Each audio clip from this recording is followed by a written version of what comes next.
one. He's going to take down 2. Oh no, he's going to miss his shot here. But one more shot down. Spacing here. And gets a double kill as well. But then he falls down. Tiger. 1 versus 3. Very difficult situation. He's going to get sandwiched down by Denver, Holy, and Wolf. Getting all the kills right now in the double kill from the side of Zadil. GGWP to PGA. Looking at angles, takes down Wolf, and that will be the third point from the side. Defending side, or the blue side, and already first blood coming in, and a follow-up kill coming in for 4 members here. Woohoo! 9 kills, 3 deaths, and 1 stab. Taken out Senzo Rosento, trading off here again in long A. Take a look onto the opponents of the X-Blockers. Trita and Zenta takes out the kills on a couple of trading kills already, but then the strengthening numbers in X-Blocker, leading on the MRX and Rambo left alive, but what will be the triple kills? MRX takes down Senzo with MRX with a double kill as well right here. Holding on to ground with the triple kills. Oh my goodness, strong loser. MRX is on fire with Tom with a double kill as well. Dude, this guy is just a beast. Going in already with the first blood. Oh, he's just pushing in like a boss right now with double kill onto Everett and Senzo. What a play.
Alright!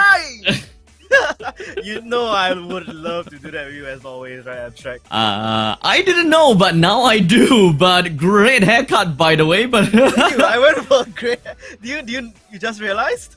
Yeah, yep. Even after being your mentor for quite some time already. But Nice. well, with that all said and done, ladies and gentlemen, welcome to the Blood Angel Challenger Series number 2. Today, what we're gonna be looking at is the Thailand finals, and of course, since we're looking at the finals, that pretty much means that we have already completed the earlier stages of their qualifiers, which happened on the 14th of November, which was on the Sunday. So today, we're looking at the finals, and we have quite a stacked lineup waiting for us with Hell Party, HolyShark by Gacha, MERKEYLIC, as well as Dafa Esports. I'm sorry if I butchered any of your names there. I really do not mean to, but yes, we will be looking at 2 semi-finals games as well as 1 grand finals game. But before we continue any forward, my name is Abstract, and with me here is Twilight, and we will be your casters for today.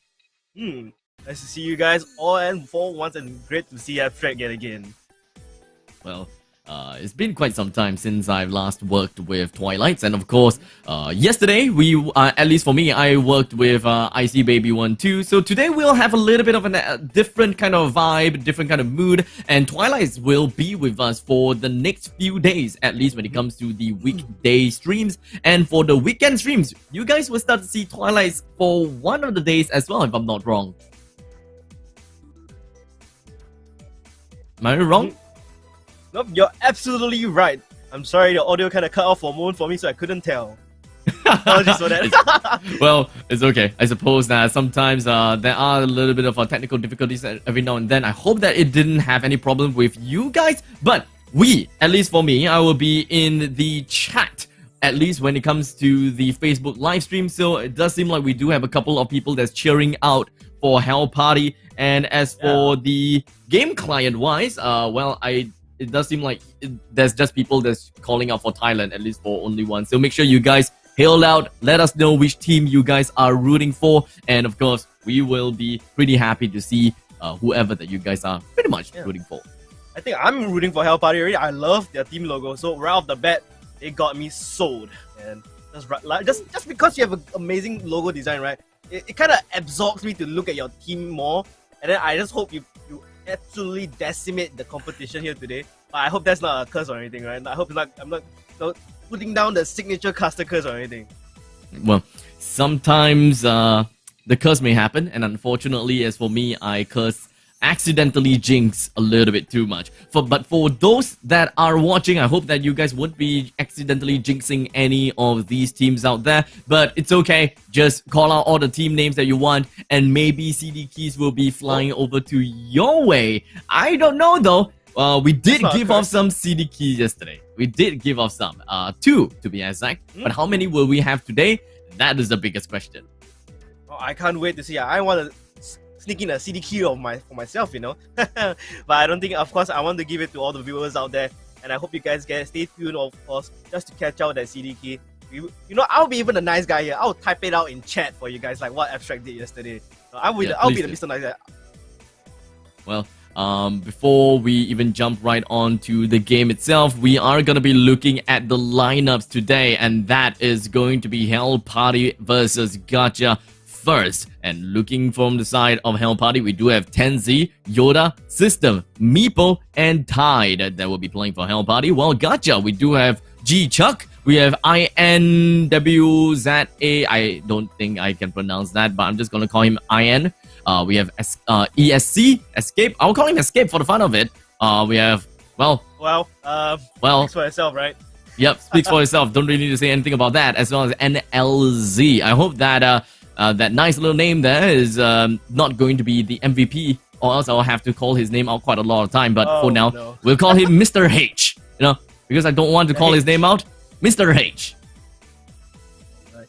I'm expecting this party to be one hell of a great show, and I want to see a lot of HolyShark content right off the bat. We get some action, some flashes, some utilities popping up all the way by library side.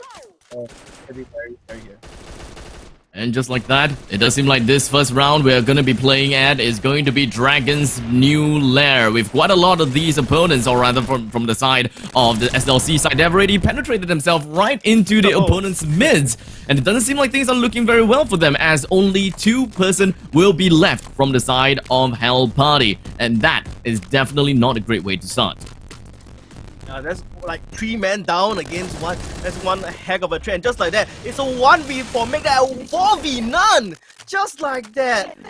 Man, HolyShark indeed. That just took the round by storm. Well, that was a very aggressive push from the side of HolyShark. Definitely not something I was expecting, you know, especially since they are playing on the CSG side. Most of the time, the CSG will always want to play things a little bit safer and not exactly peek out and push so much. But for now, we'll be looking in the point of view of Meepo, that's just going to be hiding himself right within of design. He doesn't really see anyone just yet, but I'm pretty sure that they will start the attack real soon, as they have 2 person going to B, 2 person A, and 1 person right down onto lower mid. And this is absolute great positioning, especially when you can just emote, right? Just dance the night away, and you can even see your enemies just at the corner of your eye. And that is what makes this game great, right? Not only that it allows you to just feel around corners, it also allows you to just heal up 3 HP at a time. Yep, unless they have the better version of the dance. You can get 4 HP.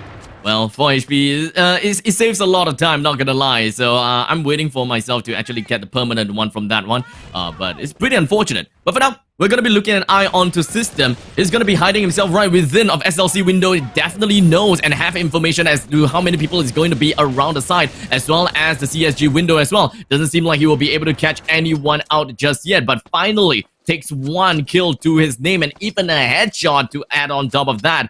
But all in all, he's gonna be the last person remaining, which is rather unfortunate because he's gonna have to deal with 3 other players that will be running right into him. Yeah, very short. He's gonna walk right into someone's line of sight here, down by near towards the middle. There goes peeking around the corner, and that will be escape. Just waiting for System to peek around this corner at any moment now, hitting that fat dab at the same time. There we go. He spots him out. He's holding it off.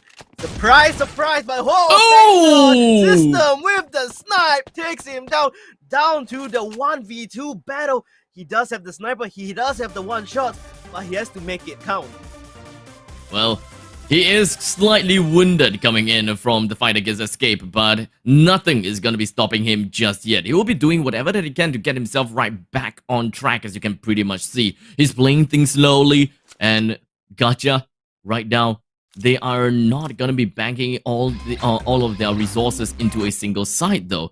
What's going to happen is that one person will be in middle, which is on vendings, and the other one will be finding himself right down onto B side, and it does seem like he will be somewhere close to SLC window, and very simply gets taken down by System. Even though they had an advantage, now they have completely lost all forms of advantage. That's a really good flash coming in by Inwa. Immediately pops himself right on top of the boxes and took him down with no problems whatsoever.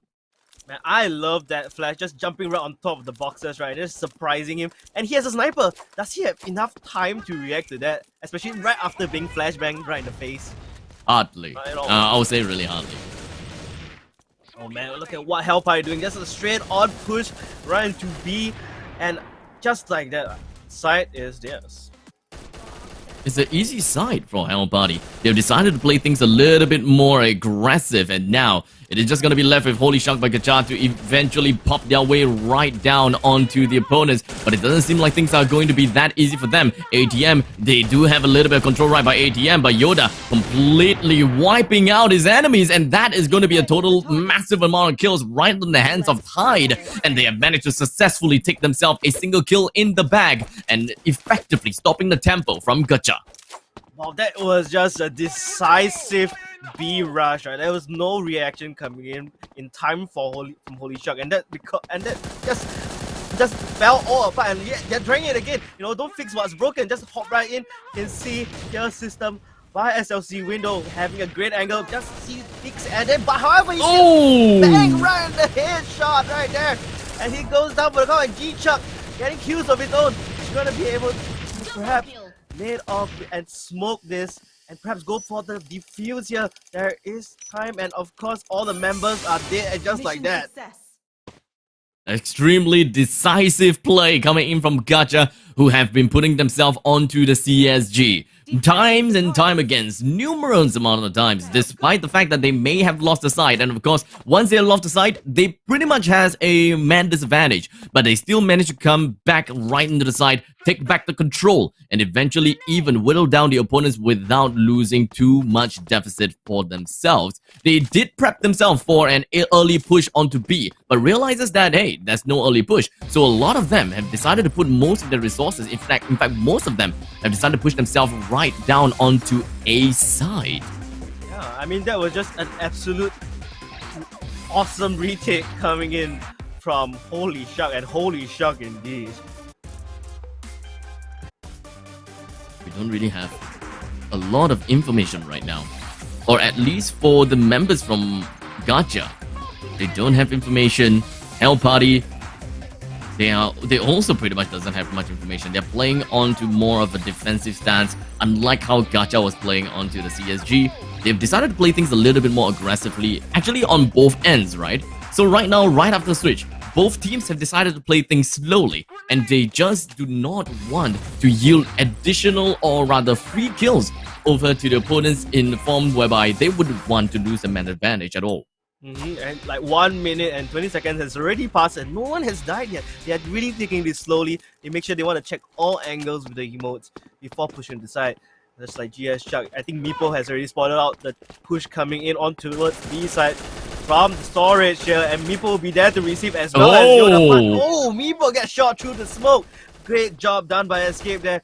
And right now, Yoda coming in from the CSG window, being able to hold outside as well as inside on side, and you can just see how HolyShark kind of stopping their tracks. They're stopping the push.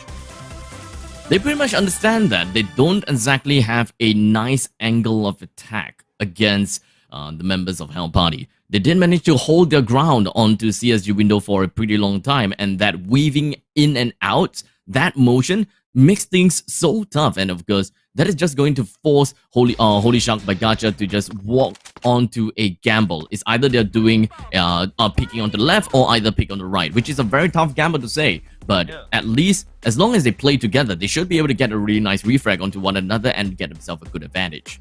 Yeah, but talking about this, it's only 30 seconds left on the clock, and they decide to make the rotation towards middle and towards A. The team of Hell Party is equally split up, one in mid, one in A, and one in B. And just like that, the defense coming in from Hell Party will be able to take down at least one, but the refrags will come online. And Yoda against NLZ, the trades of bullets come back and forth, no one's going down yet. And there we go, from the sidelines, Escape, try his best, but down he goes, unfortunately. The targets. And there, and you can see a round being taken from Hell Party. You know, things are starting to be a little bit more equal here. Yeah, very indecisive round from Gacha, not gonna lie, you know. There are times that it kind of seems as though they wanted to hit onto A for a moment in time, and then they decided to just all rush B, only to be faulted, and they just don't want to do it anymore, and then they just kind of second guess themselves, which wasn't really a nice thing for me. I believe that they should be a lot more decisive, and of course, try to really be aggressive if they want to go for that kind of game. And now, the defense, Hell Party, doing extremely well. The single grenade, or rather, two grenades from Yoda and Tenzi, eliminates more than half of the members from the start of Gacha, leaving Inzua all alone to fend for himself. And it is essentially going to be a 1 versus 3. There's just absolutely no way that he can even take this entire army by himself. Here's some advice for you, not to dance beside the grenades, right? Oh man, that was an amazing 3k total from the side of Hell Party there. That was a very juicy grenade.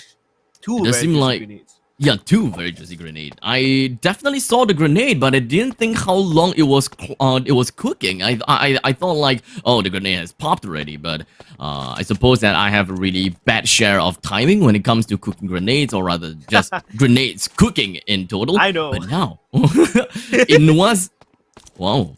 Inwaza. I'll call him Inwaza. It doesn't seem like he has. Waza. Okay, no, we're not going there. We're not going there, no. Well, it was a good try. I played around for a while, but we're not gonna go too far into that.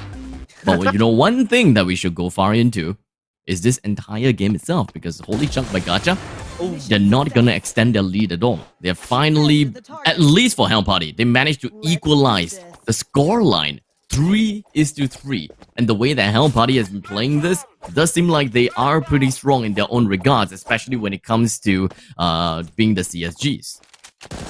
Yeah, but now, of course, they're gonna try their chance again towards B. And I'm gonna see how they're gonna track that. Look at that. A beautiful headshot coming from side. A good defense. And look at this. Spray into the window as well as Meepo through the smoke yet again. But they're gonna be pushing through this smoke, however. NLZ jumps on top of the bottom top side. But they don't do so much. That was a really solid wipe coming in from Hell Party. Go!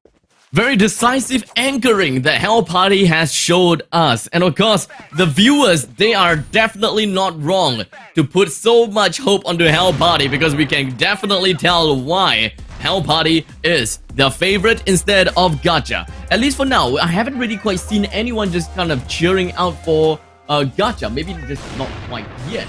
But, okay, maybe there's a couple of them. But Hell Party, they definitely show a lot within the mids, with Yoda as well as Tide. They are pretty insane in the membrane, and even Tenzi. In fact, all of them are doing extremely well by themselves. And right when I compliment them, it does seem like they're having a little bit of a difficulty trying to complete the win here. Yeah, it was actually, it went well for a while, but they all just kind of got stuck towards A long there and outer area, and they just got steamrolled by HolyShark by Gacha. But right now, last one standing will be the Meepo here, down by the towards outer area. He's just gonna try spawn, but he sees left, he sees right, and he gets pincered. Defend the top. Well, here I thought it is gonna be a 5-3, but it doesn't seem to be the case. In case that all of the viewers is not too familiar with the format, and in case that you guys didn't tune in yesterday, what's gonna happen is that within the game, it is gonna be a best of 5 round within this SND mission, and outside of the game, we are looking at a best of 3. So as long as whoever wins 2 games they pretty much walk away from the semifinals and will proceed over to the grand finals, which quite a lot of crystals will be waiting for them. Yeah, a lot of goodies, and also as well proceeding to the top 8 of Southeast Asia. Hell Party though, it seems like they do have a little bit of a problem to the names. Tide currently only have not a lot of health to work with. In fact, he's not even trying to heal up. He's not trying to heal. He's not trying to pick around the corner. So he's just going to be left with only half HP. I suppose that he's trying to be extremely cautious with not having a lot of idea where his opponent is. Everyone just corner picking in the moment, just playing extremely safe. Tide, I believe, is currently trying his best to heal up as well. So everyone's going to be on equal footing. Well, 10 just spot out the big H, and he does pick around his one. Gets a huge headshot there. Oh! Big H surviving just by the Y. Oh man, definitely not expecting that. It kind of seems as though that they could have done something at a point in time, but it did manage to drop his HP all the way down to a sliver of health, like literally barely breathing. But right after that, he refuses to try to go for aggressive. He refuses to try to open up the map in order to go for the final kill. So I would say that at least there's some discipline in that.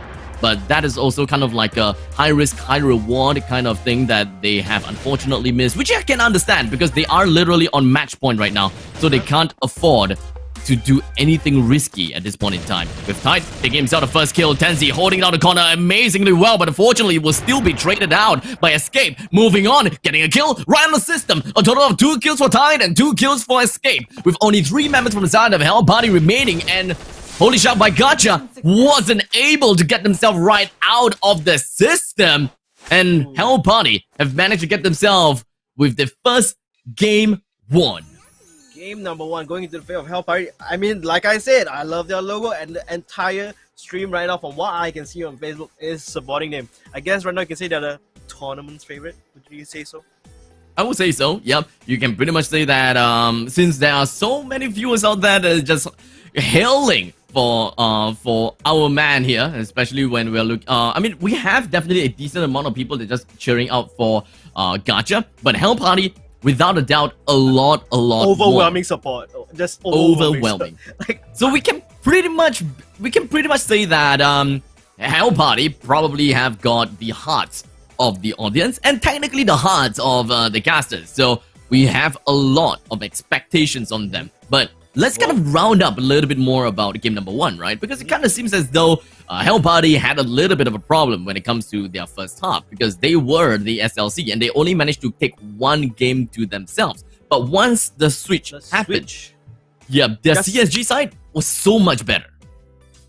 Yeah, they took it back by storm. I have no idea how. It was kind of back and forth towards the middle, but somehow they found their footing and they just pushed all the way through. And just like that, they have won game number 1. I really love the positioning coming from them. They just, like, especially during match point, they were so slow. Like, they were confident, and then they played to their advantages, right?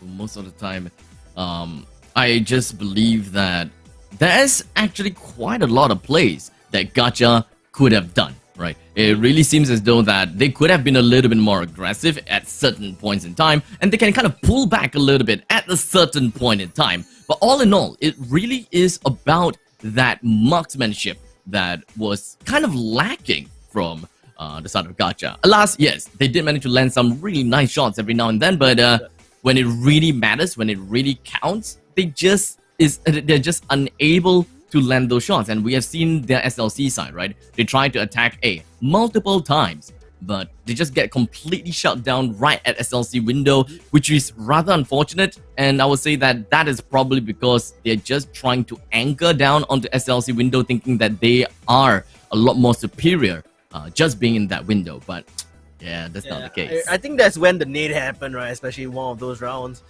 Mhm. Oh, that was a big nasty nade for him. I mean, like, can I get I mean, since I can say hell party, can I get a hell yes in chat for a hell party? Not wrong. Not wrong. I'll give you that. I'll give you that. Hell yeah! Can definitely be possible. So, yeah, get that in chat, ladies and gentlemen. And I see that a lot of you guys have been asking for CD keys over and over again. Don't worry. We will drop it for you guys. But that will only come at somewhere at the end of the series. So, if you guys want to earn and if you guys want to win some stuff, you guys gonna have to work for it. Watch the stream. Let us know how you feel about the stream, how you feel about the games. And only then we will be dropping those CD keys for you guys. I don't lie. So we should have around 2 CD keys for you guys today. Yeah, you know what they say? Patience is key. Patience is key. I got away with it. Okay, shush, I got away with it. So just stay tuned in the flow. Wow, anything else from you, Strike?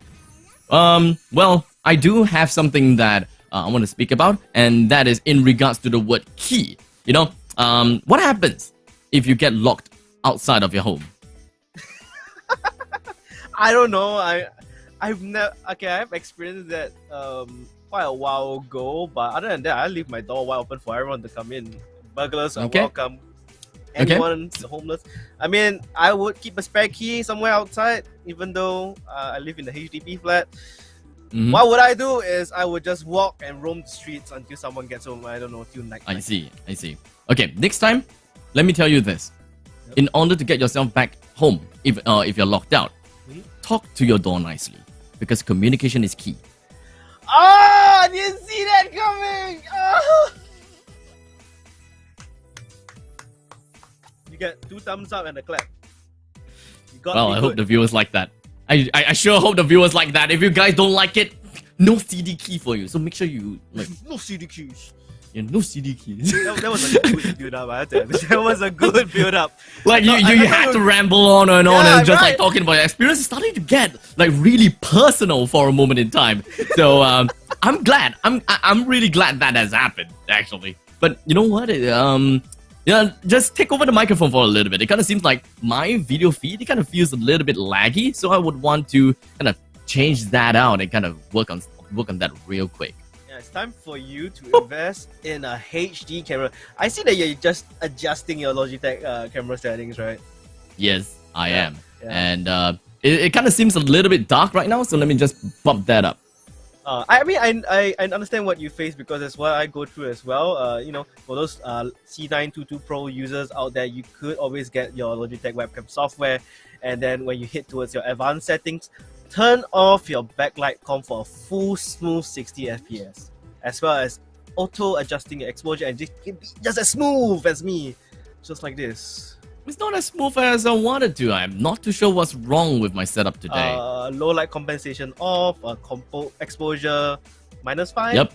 Yep, they are all nicely off. You know what? Let me just... Sorry about the... no. Why are you increasing your brightness? I'm trying stuff, alright? I'm trying stuff. Give it to me. Okay, but, I was hoping that exposure... I was hoping that exposure will be able to change something here and there. Don't mind our random chatters here and there, because honestly, all these kind of random chatters can actually be pretty fun every now and then, because, you know, have a little bit of fun here and there. Change color space, maybe that's Gucci. Okay. There we go. Slightly smoother now. Smooth. Yep. Smooth. And as smooth as Hell Party. Hard as well. Real hard. It must be the fact that because Hell Party is here. Oof. Okay. Let's give a little shout out to HolyShark by Gacha, of course. I mean, they definitely put. Okay, no, I'm not gonna go that part. You know, forget it. But definitely don't jinx them. Don't jinx them. I mean, I'm not jinxing them, but so far they show quite a bit of promise. I mean, they did still manage to go 4-5 and not 5-0, right? So there is still a chance in the next map. Actually, I thought the first map was gonna be Great Eastern. ECE? Right. I thought it would be ECE as well, but perhaps we'll be able to see ECE in a while later. Maybe. But for those people that just came in and watching the stream, to all 200 of you guys within a Facebook how many people of you guys on YouTube, or how many people of you guys watching from the game client, welcome to the, of course, Bullet Angel Challenger Series number 2. We're looking at the Thailand Finals, and of course, these 4 teams will be battling it out to see who will be the top Bullet Angel team within their country. With the first place going back home with 20,000 gems, second place going back home with 12,000 gems, followed by third place with 8,000 gems, and fourth place with 5,000 gems. And of course, not to forget, the first place and second place are automatically seeded over to the Southeast Asia Finals, where more rewards comes out for them, whereby the first place of the Southeast Asia Finals will go back home with 40,000 gems plus an exclusive title. That's a whopping 40k gems. I mean, that's a lot, if you ask me. I mean, hey, you have an exclusive title as well. Like, why would you want to go around and flaunt it off, right? You know, dance the night away, you know, just like Saturday Night Fever, and just go all out, you know. Just dancing, right? Because in the end, it's all about them dancing. There's a quite, for those people that don't really know about the fact that you can dance for like 4 health per second. Well, now you know, because we talked about it before. I believe that there are definitely newer players that's coming into Bullet Angel. You can, of course, get yourself some nice little +4 regeneration every time you go for the dance. And how do you get that? By watching the stream. Whenever you watch the stream, there will be CD keys appearing in the appearing below as a lower third, and yes, correct, and you will have a chance to be able to unlock a permanent dance that gives you +4 healing.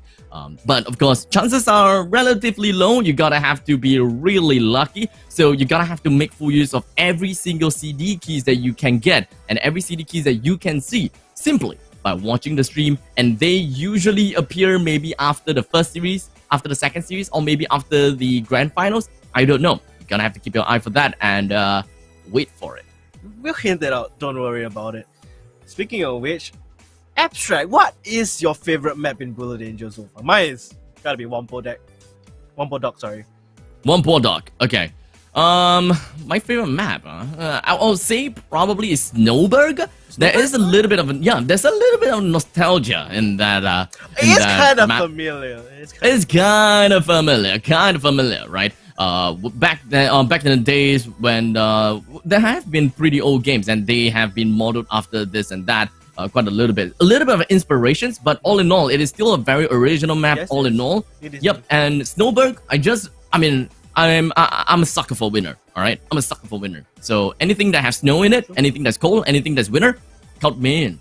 Yeah, and this is the only map right now in S&D that is just snow. I believe, yeah. At least for S&D, there's only a total of 5 maps: Dragon's New Lair, ECE, Seamate Town, Snowberg, and Wampo Docks. So it really just depends on which map is your favorite. And in fact, since we're talking about that, I would love to find out what are your favorite maps to play. Which is your favorite map to play, or perhaps which is your favorite map to watch. But since we have been talking and rambling on a lot about completely random stuff, it is about time for us to jump right into the second game of the series between Hell Party versus Gacha. Who do you think will come up on top here, Twilights? Well, I've already mentioned I'm rather edgy and I'm already leaning towards Hell Party, so hell yeah.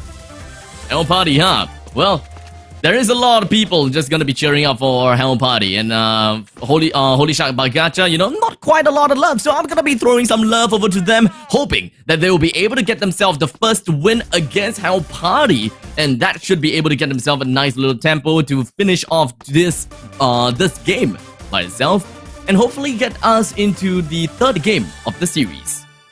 I mean, if you love libraries and you love cafes, you definitely love Eastern Champs LC, or as you call it, ECE. This is a very comfortable map, I believe, for everyone in general. And just like that, in the library, Hell breaks loose, and they have to go back and defend Hell Party, just running back in their tracks, and then they will get caught off for tight. But however, the refrags comes online for Hell Party in the end, getting at least 2 of their own, dancing around the library shelf here. And that will be a 3v2 right off the bat here.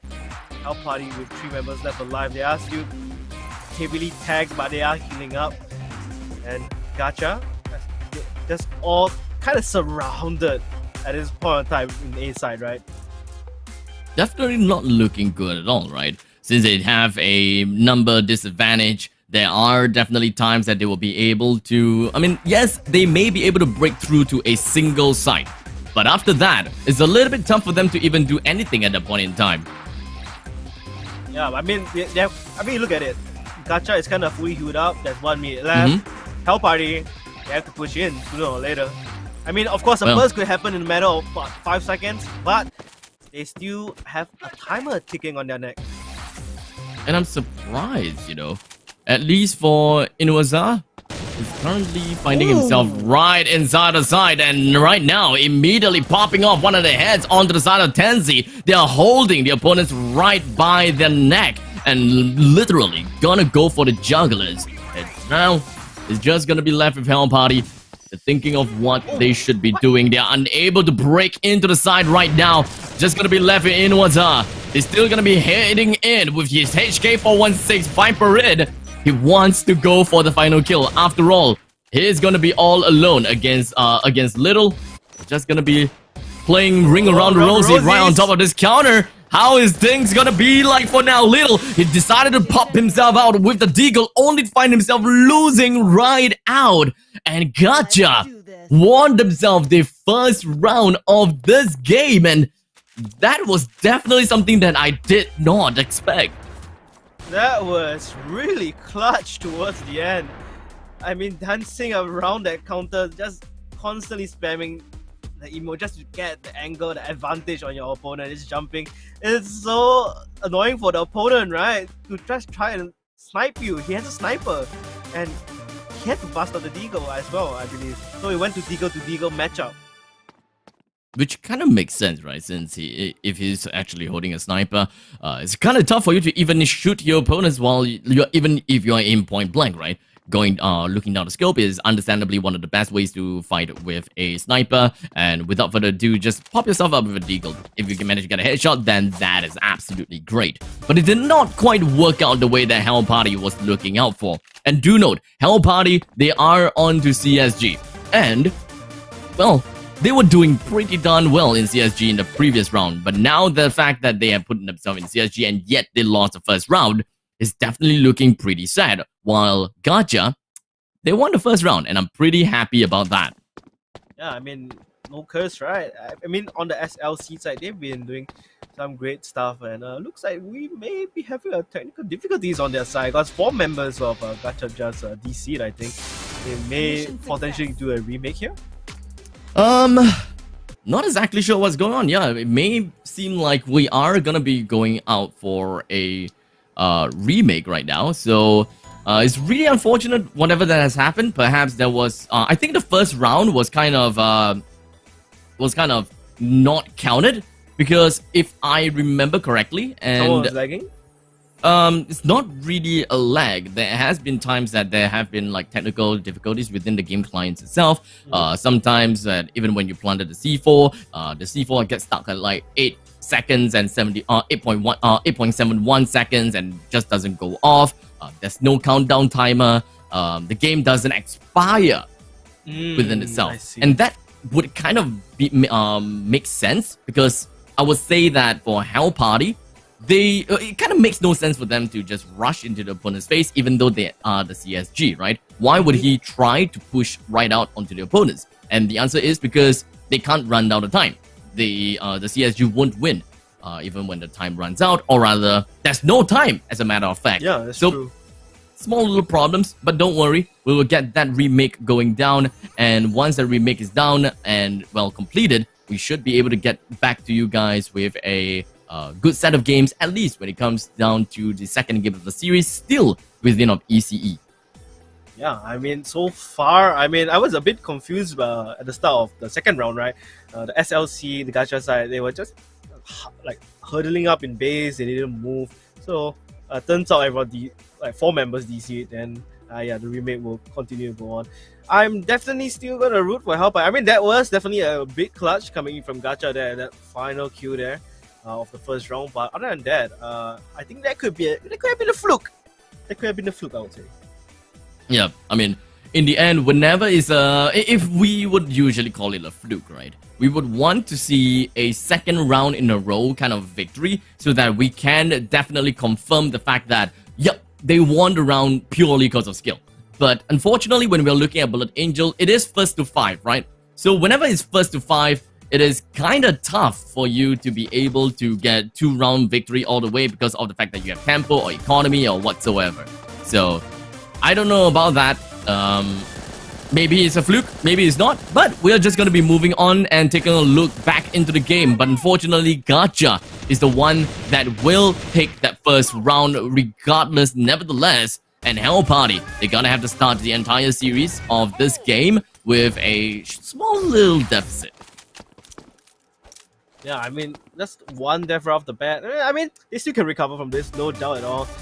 They have no snipers on their side, but any headshots will count. And just right as I said, that trade comes out and make that 3 trades there. And now SK and Izawa is kind of all alone here on the 2v2 like vendor here, right?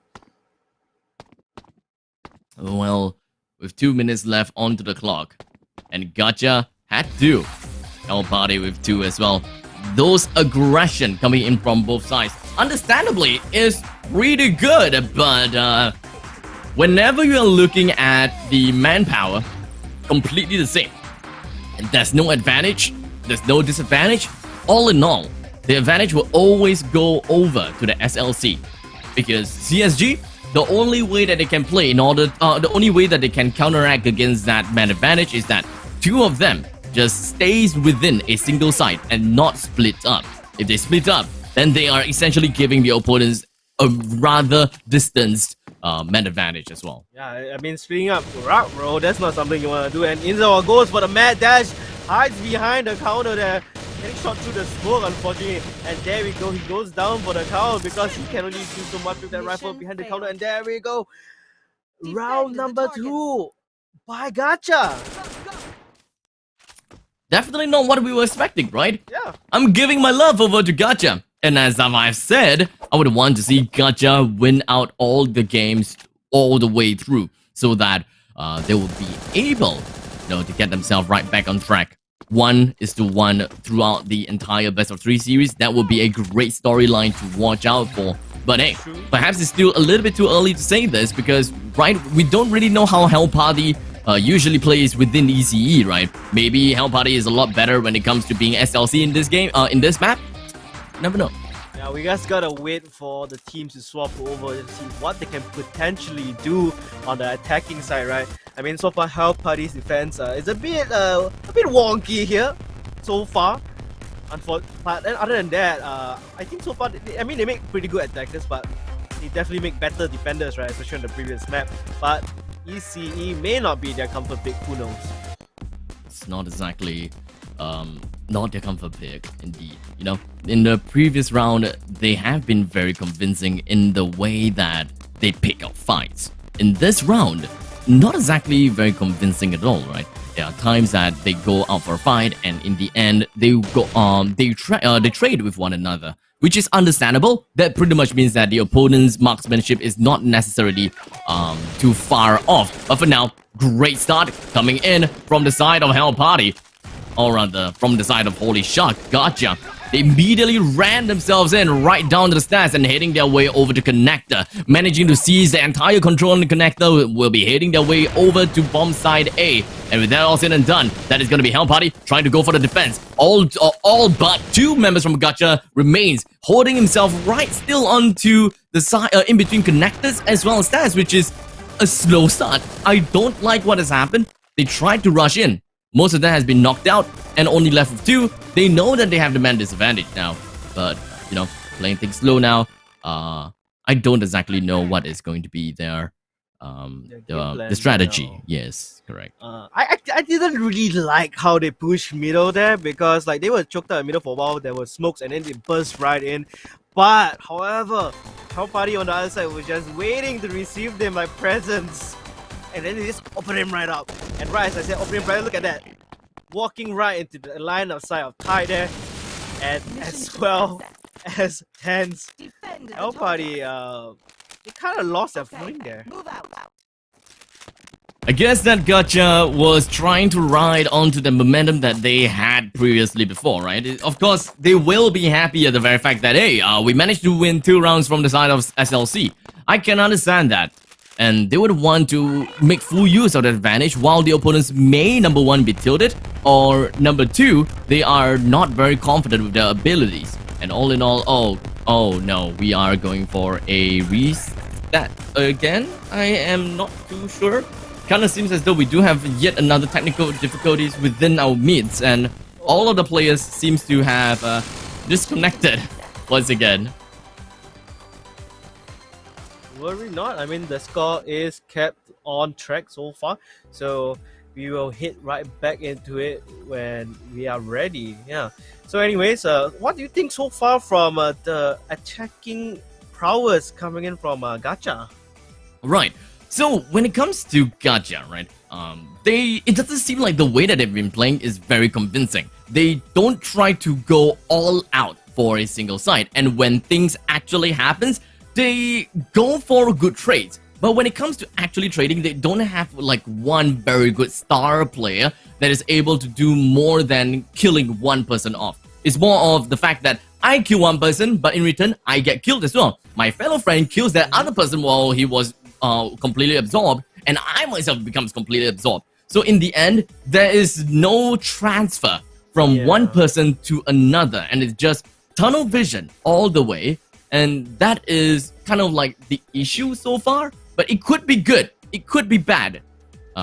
It entirely depends on how the players would want to play and what exactly is going to be their strategy all in all. I think, yeah, there's a lot of tunnel vision traits coming in, especially I think what I saw at middle was 2 members of Gacha move up, right? And there was 1 member of Hell Party at the other side. So what happened was that this guy trades of one person of Gacha side, and then after that they just fall apart there, and then another member from Hell Party just comes in, swoops in out of nowhere, and just kind of refracts for him, and that will be a 1-for-2 trade in general, and that kind of just stops the momentum, especially in their mid push earlier. In the end, they need to have an understanding of how they should be retreating. There should be an understanding what is their pull out strategy, right? How do they want to enter the side? And in the very event that something goes completely down south, they gotta have to get themselves on a nice little retreat so that they will be able to get themselves healed up, number 1. Number 2, to completely capitalize on the man advantage that they have gotten because of good trades that has happened. So don't just go on aggressively and just be like, yeah, let's all 5 men rush over to B and just collapse upon the opponents, right? It doesn't really quite work in the sense of Bullet Angel, because Bullet Angel is a game that have third-person perspective and first-person perspective in a single game mode. You can control however that you want, but there are more often than not, a lot of people will be camping right by the edge of a corner, and they will be using the third-person perspective to look and, of course, get information. In fact, only one person needs to do that. Anyone from behind can, number 1, be the suppressing fire, or number 2, immediately lob grenades in so that the opponents would not be able to answer to anything, and they have information plus firepower. Yeah, I mean, with that kind of strategy, it's very hard to go against unless you decide to throw down a flash or a smoke, right, to blind the person that is using the emote, and then perhaps push up from there onwards. And especially if it's smoked off, if there's a sniper behind the person using the third person, you can absolutely try to break in and enter onto the side and clear and just completely surprise whoever is around that corner. And then the sniper has to kind of fall back to a better angle, or like fear getting suppressed there. 1:2 now. At least we're looking at the match points. 1:2. I would say that Hell Party definitely would want to play things safely. At least Systems is just going to be finding himself right within of A main, or rather inside of Yeah, it's somewhere close to A main, right? Somewhere close to a poster as well. But all in all, it's just going to be making its way down over to mid. They realize that there has been quite a bit of people just going to be finding their way over from stage and then over to mid staircase and then probably attacking onto connector, Wow. only to get completely floored out by the members of Hell Party. So that's gonna be a very big problem when it comes to trying to attack a mid, because if they find themselves completely sandwiched out, that is game over. Yeah, and right as you were saying that, I think Gacha just kind of got mowed down there as they all rushed towards middle and just right into the mid grinder. No one left alive, unfortunately. I'm not too sure what exactly they were doing. They just decide to slowly push, slowly do this, slowly do that. And when they have already made their presence in middle, they have went a little bit too deep, right? When they try to push onto stairs and when they're trying to push over the stairs.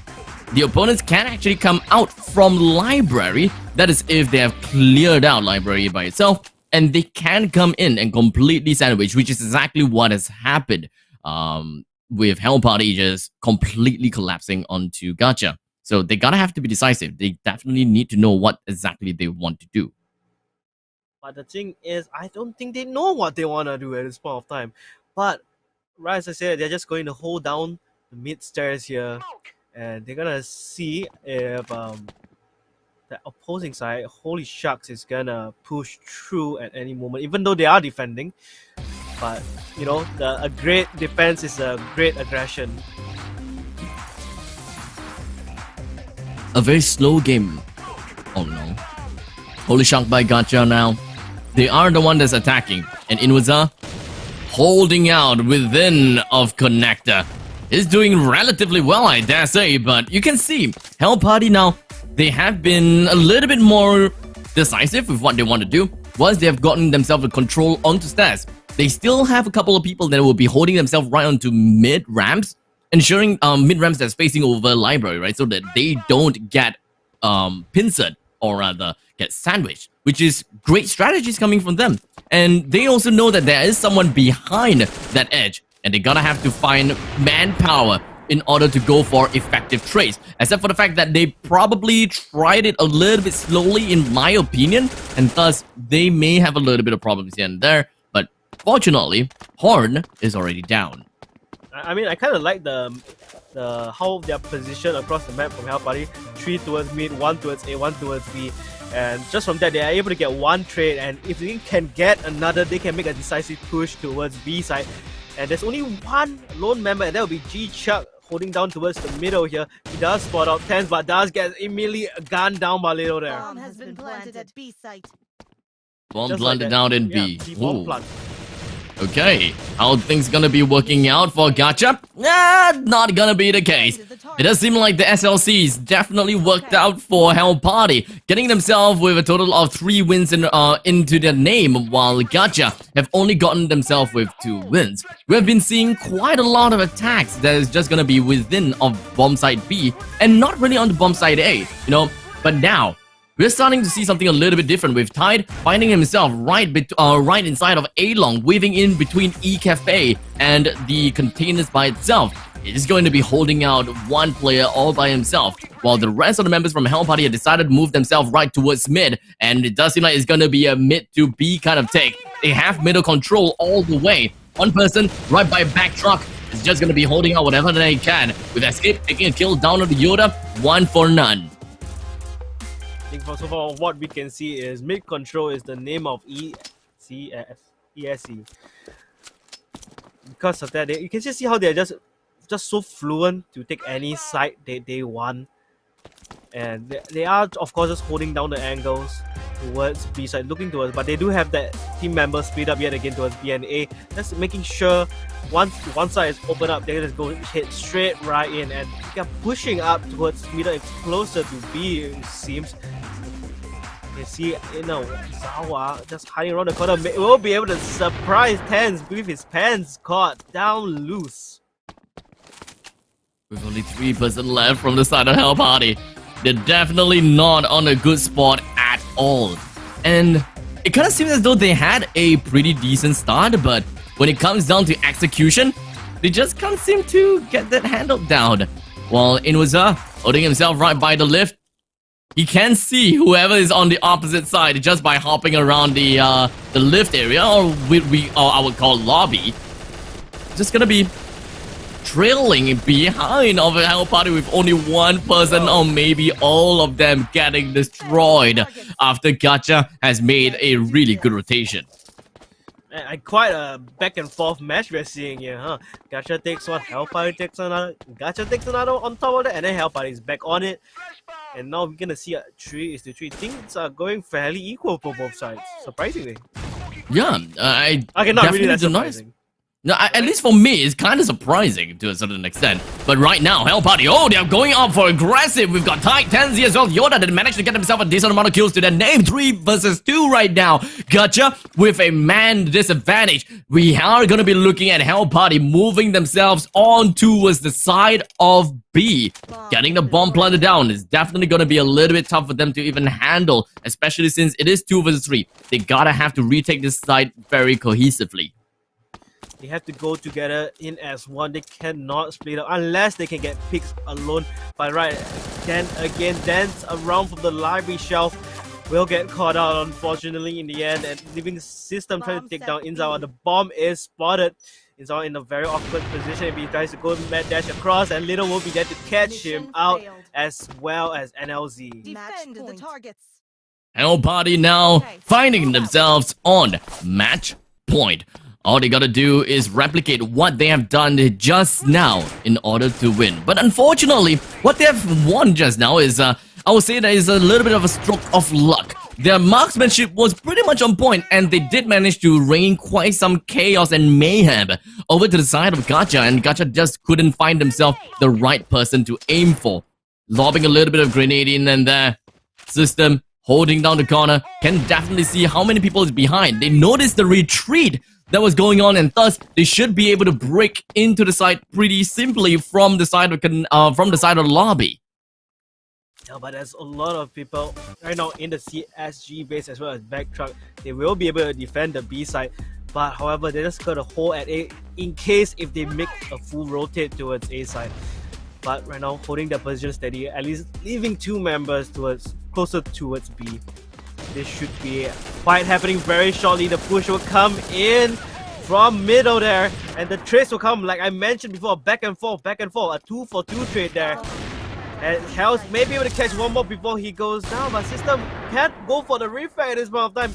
System may get caught out here by the 1v3, and he managed to take it down to a 1v2. Oh! That's shot from the back, and we are gonna see this heading towards 4-4.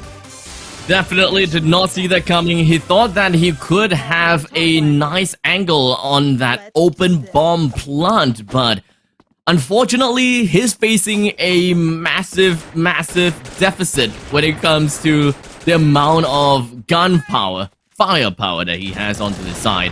Boys, before both sides, they gotta have to play things a little bit more safely. Inuza tries to play aggressively right by stairs. Immediately goes for the retreat into lobby. Massive amount of grenades being thrown right out. He's gonna be panicking just by a little. Look at Team Hell Party hopping their way through like little bunnies. But they have already taken control of Connector. They've taken control of lobby as well. And now, Gacha, they have time to go for the rotate. If Hell Party does not take control of the entire side of A soon, they are gonna be getting completely sandwiched out. I could go for a sandwich right now because the sandwich is not gonna happen. So I wanna get a sandwich happening right here, right now. Because this would be the opportune time to flank. The smoke goes down, but Tense is there on the other side, ready to receive. Manages to at least tag down the opponents quite a fair bit. He is blinded as well. And there's just so much flash going across, but however, Hell Party is coming out on top of the trades here, back and forth, and last one standing there we go! That's the GG! 2 points, game number 2 in the favor of Hell Party, and they will take this first semi-final. Definitely a game that was a lot more closer than before. I definitely did not expect that kind of game, especially when we're looking at CSG and SLC. They are literally going back and forth. even when they are playing in different sides, right? In the previous game, the previous game of the first series, it's kind of like one side is more dominant on CSG, and the other players, once they go for the switch, then yes, they're gonna start being dominant on the CSG side as well. So honestly, that was a pretty good round, right onto ECE. So I gotta have to give my applause over to both teams, and of course they gave us quite a game to watch. So thank you so much over to our members within of Thailand. Firstly, Hell Party, which will be moving on to the grand finals, and of course HolyShark by Gacha, that unfortunately will be heading their way down to the bronze match. I mean, they still have the potential here to win 8,000 gems or 5,000 gems. So that is no loser's prize at all. That is a big prize, if you ask me. A winner's prize, if you ask me. Okay, so now that we have finished the first series, we will be going on for a short little break after showing you the city key. That is it, ladies and gentlemen. Thank you so much for tuning in to the Bullet Angel Challenger Series number 2. The city key will be popping down at the bottom very soon, and there we go. We have Twilight that's being a really nice boy. It's gonna be sending that CD key over to you guys, so make sure you guys grab that CD key, pop it right in, let us know what you have won, and of course, once I mean, if you guys manage to get the permanent dance, then congratulations. I want a permanent dance as well, so let me just hop right in too. Me too. I actually have it on at the side the entire time. I'm just gonna pop that out. Oh, nah, just kidding. You guys can have it. You guys can have it. I'm not gonna be yeeting and yoinking that away from you guys. But I believe that you guys have enough time keying down the CD keys. If you have yet, you can take a look at the Facebook comments, which Twilight have already put down the code in there, so no problems. So with that all said and done, we will be going off for a short little break, and once we are back, we will be showing you guys the next semi-final between MERKEYLIC versus Dafa Esports. We'll see you guys. See ya.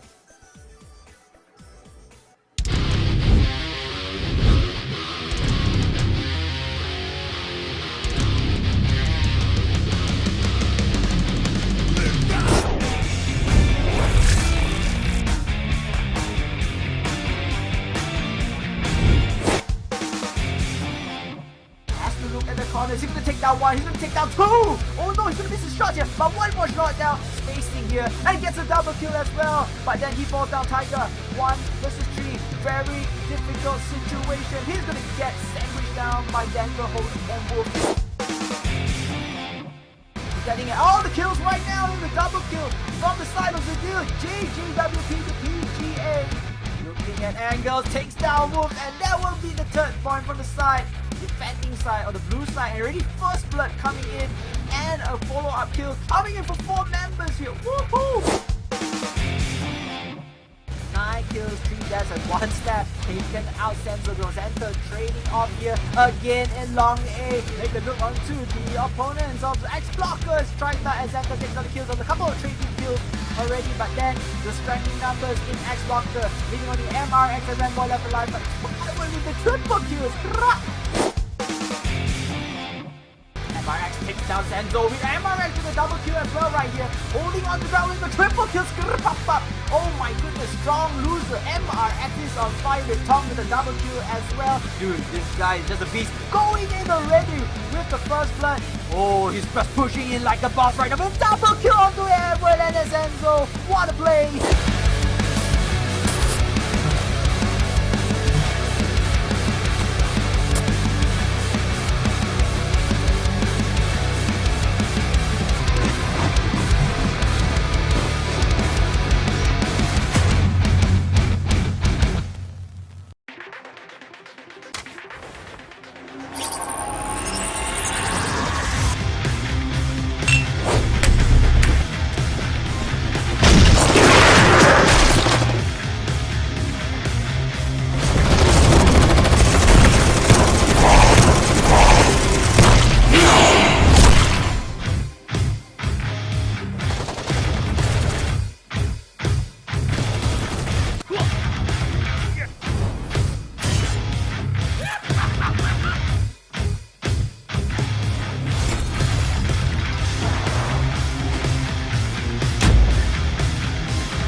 take down 2. Oh no, he's gonna miss his shot here. But one more shot now, spacing here, and gets a double kill as well. But then he falls down. Tiger 1 versus 3. Very difficult situation. He's gonna get sandwiched down by Denver, Holy, and Wolf. Getting all the kills right now in the double kill from the side of the dude.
He's gonna take down 1, he's gonna take down 2. Oh no, he's gonna miss his shot here. But one more shot now, spacing here, and gets a double kill as well. But then he falls down. Tiger 1 versus 3.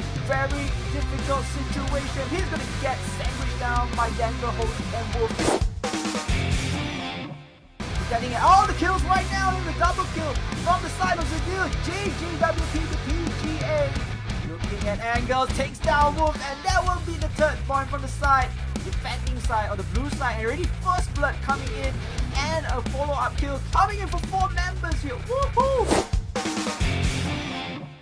9 kills, 3 deaths, and 1 stab taken out. Senzo Center trading off here again in long A. Take a look onto the opponents of the X-Blockers. Trita and Center takes out the kills on a couple of trading kills already, but then the strengthening numbers in X-Blocker, leaving on the MRX and Rambo left alive. But what will be the triple kills? MRX takes down Senzo with MRX with a double kill as well right here. Holding on to ground with the triple kills. Oh my goodness, strong loser. MRX is on fire with Tom with a double kill as well. Dude, this guy is just a beast. Going in already with the first blood. Oh, he's just pushing in like a boss right now with double kill onto Everett and Senzo. What a play!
Alright! Ladies and gentlemen, we are back once again to the Bullet Angel Challenger Series number 2. We have just concluded an amazing matchup between Hell Party versus HolyShark by Gacha, with Hell Party moving on to the grand finals, while HolyShark by Gacha, unfortunately, they gotta have to move on to the bronze match. The next game that we're gonna be looking at is MERKEYLIC versus Dafa Esports. My name is Abstract. With me here is Twilight. Hey everyone, my name is Twilight, that's right. And we're here to shine some light on this show match that we're gonna watch at MERKEYLIC versus Dafa Esports. But before we go into that, I'll just dial it back a bit and talk about the whole Hell Party and HolyShark and how they got so close to one another. I can see that the scoreline was 5-4, 5-4 in both matches, and Gacha could have made it on to the semi-finals, but however, best of luck to them in the bronze match nevertheless. I personally believe that HolyShark by Gacha could definitely win in the bronze match. Unfortunately, don't really know how does MERKEYLIC versus Dafa Esports look like just yet, so maybe I'll be jumping the gun a little bit too much by then. But, you know, we gotta have to take a look at this second semifinals in order to make the right calls. But for those people that have just came in, welcome to the stream. Let me just run it down to you guys really quickly about what exactly is going on today. Today is the Thailand Finals, and of course, we have a couple of different countries that will be playing in their qualifiers. And of course, today is Thailand. Yesterday one is the Indonesia side. So day after day, we'll be looking at different amazing teams from different regions fight within each other to see who will move on to the Southeast Asia Finals. So rundown formatting real quick. For the country qualifiers, which is what we are looking at today, the first place will move on to the Southeast Asia Finals, and so will the second place to earn more gems. But for today, the first place will be going back home with 20,000 gems, second place with 12,000 gems, third place with 8,000 gems, and of course, fourth place with 5,000 gems. And that's a lot of juicy gems, and I wish I could compete in this as well, right? I mean, wouldn't you want to win yourself, especially the exclusive title if you make it to the CU finals? First, second, third place, of course. But, however, nonetheless, I wish I could be right now in this Thai final. Okay, I wish there was, the SG finals right now. I'll be participating in it. Sign me up for that first place 20k gem right here, right now. Sure. Hey, sure. I'm a fast learner, right? I'm not doubting you or anything. I'm just, very casually saying sure and agreeing with you. You're gonna be my team. Your face. What's that face? Nothing much. I don't really have much comments for. Come on, Twice that. That's the team name right there. No. Abs line. Come on. Find 3 more players and let's go. Although I may be speechless right now, I still know what I want to say next, and that is to let you guys know. Is it gonna be the CD keys? That is right. So the CD key will be appearing down below. But here's the twist. This CD key is the same CD key as the one that we just gave out just now, which is the one that came out after the first series. So if you have already claimed that, then don't bother claiming this again, because this is just a re-airing of that CD key for whoever that may have missed it just now, because we are nice that way. We'll give it out a CD key as much as possible for every one of you guys to absolutely enjoy.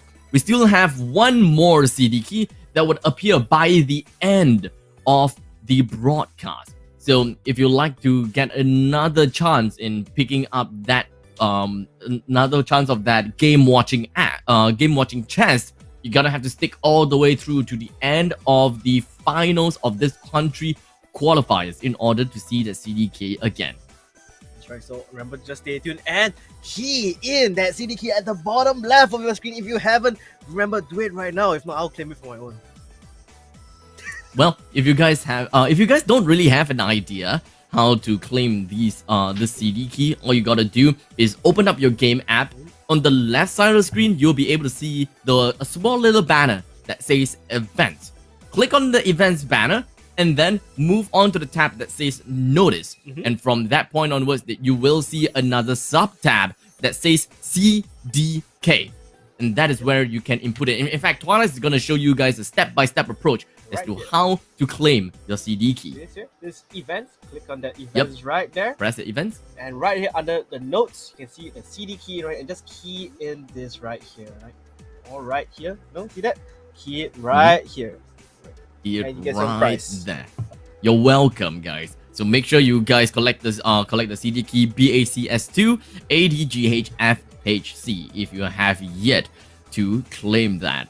And for those people that are on the chat, be it Facebook chat or on YouTube chat, or perhaps even in the in-game client, which unfortunately I am not on because every time I stay AFK on the client, my phone goes into a lock because it doesn't accept the fact that live TV is actually part of the game because it is technically a browser, so it just automatically locks. Yeah, same. Unfortunate. Yeah, which is really unfortunate, but it's okay. As much as possible, I will want to try to stay as connected to all of you guys, especially for the one on Facebook. It's literally right next on the screen, and I can see a lot of people are already calling out the teams that they like. Of course, we're looking at MERKEYLIC out there.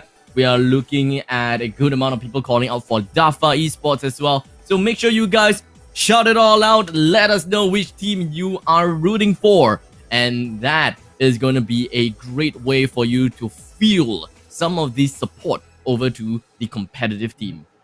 Well, so far, from what I can see from the Facebook chat, is a lot of people is kind of throwing favors towards Dafa esports, and I can kind of see why.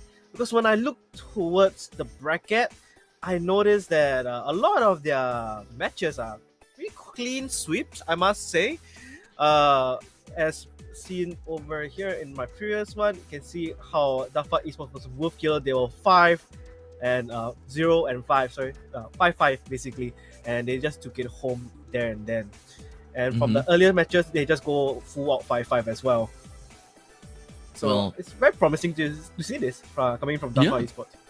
So honestly, I would say that it kind of seems as though that Dafa esports, they do have a big chance in order to win the game all in all. I'm not too sure exactly if that is going to be the real statistics or not, because sometimes, you know, statistics lie. It's kind of tough for us to base everything based on the to base all of our assumptions onto statistics. It really have to come down to the fact that the players have to play against one another, and we'll be able to find out which is the team that will move on. Remember, whichever team that win in this semifinals, we will see them again in the finals for the country qualifiers, and then we will also see them in the Southeast Asia finals, which will be happening over the weekend. So if you are interested in the Southeast Asia finals as well, make sure you guys check back in, take a look at Saturday as well as Sunday. I believe that it will be happening on the GMT +6 from, I think, 10 a.m. onwards, somewhere around there. I'm not too sure, and I think it's somewhere around there, if I'm not wrong. Let me just get that checked out for you guys so that you guys can mark it down on your calendars. Or for those others who are familiar with the UTC, is UTC +7. Okay, yes. So UTC +7, correct? Starts at 11 o'clock on the 20th of November, right? And also on the 21st of November, also at 11 o'clock. So everything is based on UTC +7. So at least in Singapore, we're looking at we are on UTC +8, so just 1 hour before. So make sure you guys get your time zone tallied out, understand what are the times that it will actually come up, because who knows, maybe a CD key will be dropped right immediately as the game starts. Who knows? What? I mean, that's definitely one way to get me watching. I mean, free CD keys. Who doesn't want that, right? But you'll be casting. That's one thing. That's so true. You technically will be able to see that CD key nonetheless. But finally, it does seem like the drafting is done. We've got the maps down, and now we have the names of the players that will be playing in this semi-finals game. A little bit tough for us to understand because of because of the Thailand name coming in from the side of MERKEYLIC, but it's okay. Our very nice, kind Thailand admin have gave us the translations for MERKEYLIC side. Representing MERKEYLIC, we do have Black Frog, Blue Frog, Honley, Grey Frog, and Golden Frog. While from the side of Dafa Esports, we're looking at OG, Ryder, Nineo, SSO, and Nineo. Ninoi. Yeah. Neo and Ninoi. Yeah, Neo and Noi. So I guess we can just Neo and Noi on that regards. Oh, hang on, that last name just swapped to Isora. Isora more like I saw that. I saw. Get out. Sorry, I gotta keep my pun game up, right? Technically, yes. Now, do you have any favorites coming into this? Well, so far basing off the stats, and I mean, I guess I usually used to go for the underdogs, but I mean, from what I can see. So, but this time for this tournament, I'm gonna go for the favorite ones, which is probably gonna be Dafa Esports here, right? And I can read their names and pronounce them.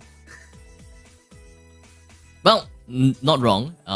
It will be a lot easier for us to to remember that, and of course to cast that as well. But we apologize in advance if we are unable to give you guys a proper coverage, because unfortunately, Thai is not our first language, nor is our second, nor our third. Basically, it's not part of our language, and yeah, the only thing that I know how to say is how do I go to the toilet in Thai, and I don't want to say it because I'm afraid that I may absolutely butcher it. Right, here you can just see the teams all setting up on the game, just chilling and waiting away. So would you say you're favoring MERKEYLIC here? I would want to technically say that, right? Because I'm technically gonna be choosing the teams that you did not choose. You know, have some nice fair balance between the boards, and whichever that you say is gonna win, I'm gonna say the other one is gonna win. It's gonna be fun and games for how we show that. But now the game has now officially started with Isora starting off with a nice little start off right inside of lobby as the rest of the members coming. Of course, we are looking at ECE too. So at least when it comes to ECE, I do love the fact that the players can just take mid control and so on and so forth. But oh, fast game coming out. Dafa Esports immediately takes one down onto a really unfortunate person right onto MERKEYLIC. Yeah, what a way to solve the round by Dafa Esports here with a huge 3K. Can they go for more? However, they are chasing down Blue Frog, and now he goes for the count. Last one standing will be Honley, of course, and that was a flawless round coming in from Dafa Esports. Okay. Well, sadly, the arrangements of the team of the players from the side of MERKEYLIC is swapped around, so we don't really know who is which frog anymore. The Rainbow Frog gang, right? Yeah, Rainbow Frog gang. Yeah, unfortunately shuffled, but it's okay. We'll make full use of what we can. But right now, MERKEYLIC going on for an aggressive push right now and literally trying to make their way right in front of Ryder, but it doesn't seem like things are connecting that well. Ryder literally just gonna be playing right under the hedge and moving in back and forth. His aggressiveness has been unrewarded. He only managed to get a total of 2 kills to his name, which is pretty good actually, because he went for a 1-for-2 trade, but in the end, Ninois, he went down without going for a trade himself. So at least when it comes to man advantage, they are pretty equal with 3:3. I mean, I gotta say that over-aggression just got punished really hard. I believe that he could have gone for more, but Ninoi could not go for the refrags in the end, unfortunately. And it will balance out both teams down to the 3v3. And you can see how MERKEYLIC is just taking the full mid control and trying to heal up, spend some time to reconsolidate their plans before pushing out to the side of their choice. That's right, dance away, dance away. Dafa Esports with 3 of them remaining. Oh wait, I just realized that they literally have the color of the frogs on their profile picture. So technically, we can technically tell who is who. Blue frog. Oh no, we can't. Grey frog. Oh, Okay, Black Frog. technically we can. Yes, technically we can. We have Blue Frog at the top side. We have the number one is Blue Frog. Second one is Black Frog, and the third one is Gray Frog. So okay, so great. We still can differentiate the players at this point in time. But right now, besides differentiating the players, we're gonna have to take a look at how the members coming from the side of MERKEYLIC just gonna be pushing right on to in as Black Frog moves right on, gets a kill down onto a single member on the Dafa. OG taken down, but in the end, Dafa Esports still came up on top. Well, this is just absolutely decisive coming in from Dafa Esports. Hands down, like coming in the flawless round, and then with this round, how they utterly destroyed the middle. But unfortunately, due to over-aggression coming in from Ryder, got punished. But however, in the end, they got it back up on their feet. No problems at all. You know, I remember that we have a Blue Frog, Black Frog, and a Gray Frog, but I don't remember seeing a red frog. Hang on. So is that Hang supposed to be the golden on. frog? I'm having a little bit of a trust issues here right now. We're gonna mix them up, aren't we? I don't know, but one thing is for sure is I'm going to try to see if I can do my own translations and see whether that is actually a True fact. red frog or is it actually a golden frog. So a little bit of fun, that I... Oh, it's actually red? Yeah, so the I think blue it's actually is red. Oh wait, so the red frog is not golden frog, it's red frog. Is that why you're Is it trying to actually say? red frog? I don't know. I actually don't know. But it's okay. I would believe that it is red frog. Let's just go with that. Let's go with the profile pics, right? Yeah, go with the profile picture then because some you guy can't, called can't go Honley. wrong. Ah, yes, and just a random dude called Honley. In that- Right there. But right now, it is going to be looking at Dafa Esports that have got a understanding, and of course they do have a really good start with a total of 2 kills to their name. And in the meantime, the rest of the members from MERKEYLIC, they're gonna be finding themselves right inside of E-Cafe, which is my call out. Not too sure what everyone calls it, but I call it E-Cafe because there is a logo that literally writes E. Look at that. That one is E. And then the one behind, it There's says E? H. Oh. Yeah, Ah, so I would it's call like it H Cafe and containers. E Cafe. Probably blue containers, I guess. Or blue cafe. Now the containers is like Outside. A long. Oh, sorry. Yeah, it's like outside. I'll call it A long. So that is my call out. So Ah, okay, that at makes least it's a little bit easier to differentiate what's going on. But what's going on here? Dafa. Oh! going on? What Mission just success. happened? Dafa Defend pushing the out to targets. A-Long and gets the 3K Let's do out of this. nowhere. Yo, Wow. OG, that is not allowed. OG, that you can't just walk right out, pick one person, pick the second one, and pick the third person without being punished. That cannot ever happen again. What is going on with our frog party, man? Completely didn't really get an understanding about their surroundings, even though they were using a third person perspective. I guess they just got caught with their pants down. I mean, utter surprise. It really caught me out by surprise as well. Well, I would say that it is really just unfortunate in a lot of extent, right?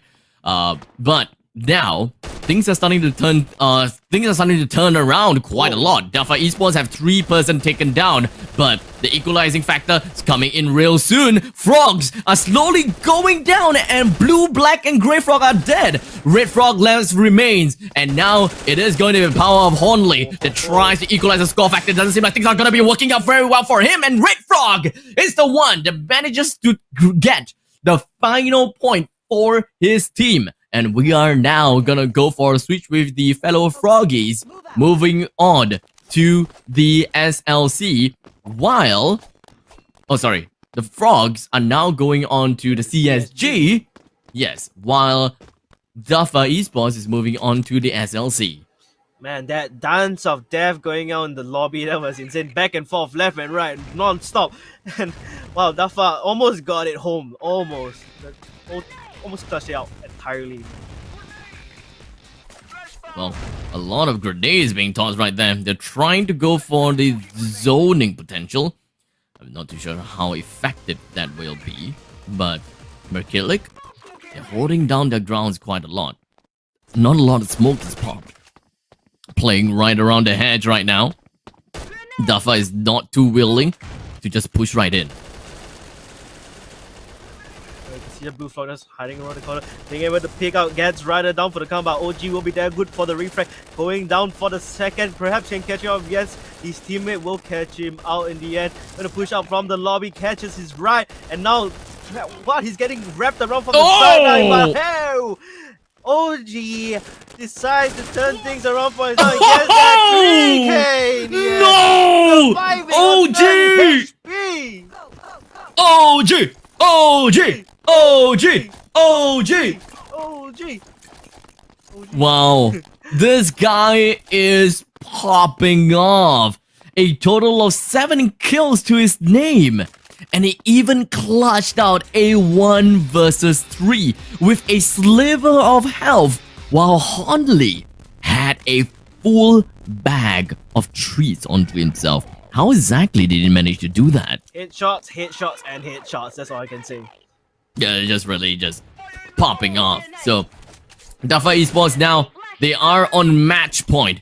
And I wouldn't be too surprised if they are able to take this round away from MERKEYLIC similarly, as now most of them decide to push right onto B. 1-for-1 trade going out, or maybe 1-for-2 trade. Ryder takes himself one. Isora moving on, takes one for his team. And that is going to be 2% left from the side of MERKEYLIC and 2% left from the side of Dafa, as we do have Blue Frog that managed to gun down one of the members from Dafa Esports when he is all the way in the opponent's base. And to make matters worse, the C4 has been planted down in B. I mean, OG is just really low in health, but he manages to make things work. Takes down Grey Frog. He's gonna wrap around towards the smoke and tries to emote, but the smoke blocks out. There we go. OG! Coming from OG. Yo, this guy is insane! This guy is insane! OG, literally the superstar of the side of Dafa Esports. I can understand why, what has happened 9 kills onto the side. Yes, 9 kills. And I don't know if whether it was client desync or whatnot. It kind of seemed as though he tracked the opponents even when he popped right out. Like, he popped right up, saw the opponent, hit him first, and while he's still moving back into cover, he used the wall bang mechanism and just shot through one of the bookcases to land a final hit, so that he have lesser exposure to his opponents. I mean, that is just full use of game mechanic, and the way he just utilizes it was just to perfection right there. That was literally chef's kiss to a major extent. And, well, looking at Dafa Esports getting themselves a 1-5 scoreline, I think that it makes good sense that they should be able to walk away with quite a big win coming in for this semi-final. So MERKEYLIC, they gotta have to do something about this. Are they really just going to let Dafa Esports walk all over them like that? I mean, they are a bunch of frogs. I mean, that's not it, but, you know, Frog Gang kind of small, but Dafa Esports, they're big. They're pretty big right now, if I say so myself. Well, I'm just generally excited to see what could be coming out next for these teams, right? Dafa Esports, a lot of potential all across the board. They definitely ride on a lot on those kind of aggression that they can put onto the opponents, and it is all about that that rotations, is all about that marksmanship that really works out for them. And as for the side of MERKEYLIC, I gotta have to say that they don't really have quite a lot of that team fight potential within them, because they had 3% alive at one point in time, while the opponents only had 1. So what they gotta do is literally just run to the opponents without lining themselves up for a triple headshot. They can just come in and just like completely collapse onto the opponent from different angles. They can't lose that way. But they gave OG so many chances to take 1 versus 1 fight 3 separate times. And that was a big mistake. I mean, he's called OG for a reason, but I also saw how OG fought. He turned left, he turned right. The way he flicks his thumb, or however he is aiming, was just beautiful. Like non-stop precision marksman right there. And I think OG really carried hard that round. I must say. Yeah, I would say that as well, right?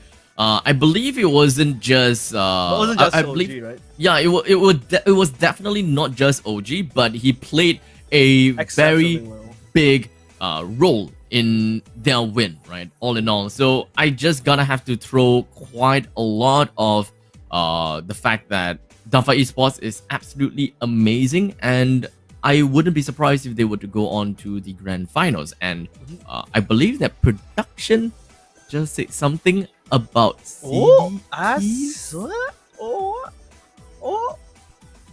I think so, because this is Bullet Angel saying, here's CDK to everyone. So the CDK will be appearing down below. It is Bullet Angel's way of saying thank you so much for the patience. Thank you so much for tuning into the stream despite the technical difficulties that the stream may have encountered every now and then.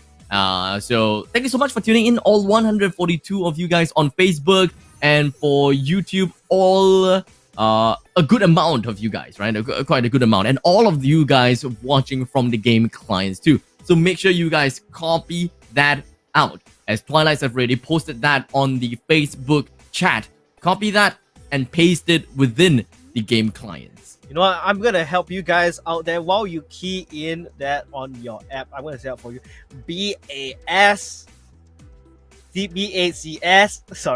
24M2 OD4P. So if you're watching on your phones and whatnot in your game, so just key that in. That's right. I'm gonna say it again. BACS 24M2 OD4P. And I hope you guys win a wonderful permanent dance right there. Well, I'm not too sure whether you guys will be lucky enough, because once you get yourself the game watching gift pack, there is quite a lot of things that you may be able to get for yourself. And if I'm not wrong, I'm just going to be popping out and take a look at the gift pack, at looking at what does it give. Of course, the main important thing, the biggest thing that you guys would want to gun for, it is going to be the M3 permanent violet skin, and followed after that, wow, it is going to be crap, I lost it. It is of course just gonna be that it's gonna be that dance move. Moving on, so let me just pop into my inventory, and I believe that I had one that claimed yesterday, so I should be able to take a look at this. Yes, there we go. So it is called the Street Power Dance, and that is of course the permanent one. And what's so amazing about that is the fact that you are literally break dancing. So that is my favorite dance. That is hands down my favorite one, and I really hope that I will be able to win. I will be able to get that for myself, but I would want to give it all the chances over to you guys, because unfortunately the redemption for the CD keys are limited. You guys gotta have to go and collect it first come first serve. But for now, I do believe that our next game is ready for us. MERKEYLIC versus Dafa Esports once again. Now let's see, the lineup is still the same, of course. I believe this is when they're gonna. Unfortunately, they don't have their profile pics here, but I have to say, MERKEYLIC definitely, they still tried their best against Dafa Esports nonetheless, and I want to give them a big round of applause for trying so hard again. And I believe in this round they're gonna try harder to bring it forth to them. Well, OG, I believe that Ryder played a very big part in the previous game as well. I think maybe he had like 6 or 7 kills. I remember OG and Ryder very well from that previous game, because they are just that strong. But this time, is it going to be the same? Because right now, the map that we're going to be looking at is going to be Dragon's New Lair. I tried to sync up, you see what I did there? I heard it. Not bad, not bad. Went well. Pretty in sync, Nice. But right now, oh, first blood. thinking that the first blood is already out. second blood, and even the third blood. And Isora going out aggressive. 2 kills for Isora and 2 kills for Nine Noise. And they are not going to be backing down just yet. Red Frog, the last member remaining, is trying to get his way down inside of A side, and I think that he was trying to get himself over to Ninja, but it didn't quite work out too well for him. But in the end, it is gonna be OG that takes that final kill for himself. Now all MERKEYLIC can do is just hop away and try to find their safety in numbers for sure. A lot of frag grenades being thrown right over the distance, and now Dafa Esports, all 4 of them playing on SLC, has decided to push themselves right onto A long. No one is inside of design, but they can definitely make their way over to outer A whenever they want and however that they want, because the rest of the members coming from side of MERKEYLIC, the way that they are playing right now is that they have a couple of players right inside of Ninja, and of course right by the stairs. A little bit more of a defensive crossfire kind of angle, but it doesn't seem like it is working out too well for them, and whoever that was on the escalator didn't work out too well too. With only 2 other members left coming from the side of MERKEYLIC and 3 members left from the side of Dafa Esports. Dafa Esports, they're gonna have to do something again, or rather MERKEYLIC gonna have to do something with this man disadvantage. I mean, 2v3 against Dafa Esports is not gonna end well.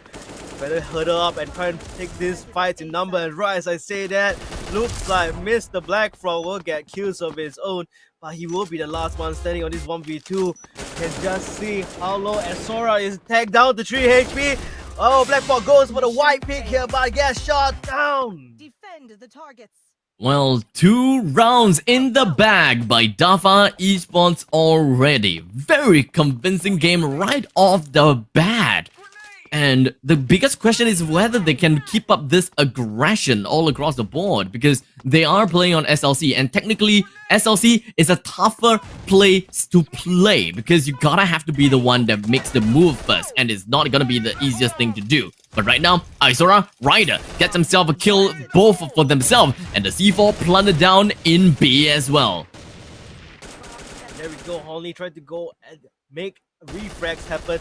A great fall coming in from CSG window, complete whiffing shot, but whoa, I like the headshot coming in from the back there. But that's managed to take him down, but now the last one standing. OG! Frag on the side of MERKEYLIC, but he can only do so much while OG clutches it up. Well, watching OG play makes me think that I gotta have to change out to a HK 416, man. I'm a AK-47 player. I'm the kind that prefers to play AK because I just want to go for them headshots. But looking at how OG plays makes me think that, you know what? Time for me to change to the HK and try to work some magic out. Ooh. Oh! Only there with a huge double, I believe, from the flank side there. While Blue Frog tries his best to cover down from the escalator from outer A. Tries to shoot through the smoke, but whiffs completely. But in the end, he does get the backup from his teammate there, taking down Asora. 2v5. Can Dafa Esports make this comeback? There is SSO and OG still alive, so there is the potential there. I mean, we're talking about OG after all. He's hiding himself right under the stairs, but only to find himself absolutely headshotted down by the members from MERKEYLIC. Unfortunately, because of the fact that he was on the lower ground, he does have a little bit of a tougher angle to eventually shoot down the opponents because of the fact that this is a first-person perspective game whenever you're trying to shoot the opponents. And now, 3-1, 2 more wins for Dafa Esports in order for them to carry on to the grand finals. I guess you can say MERKEYLIC had the high ground now. Okay, I mean, it kind of went somewhere. It was going somewhere, but it stopped in its tracks. Like how Honey just stopped in his tracks right there with a bullet to his head. With only 4-person down, or rather 4-person left onto MERKEYLIC. Well, it can definitely turn something around. Let the frog unite. This is the Power Ranger frogs.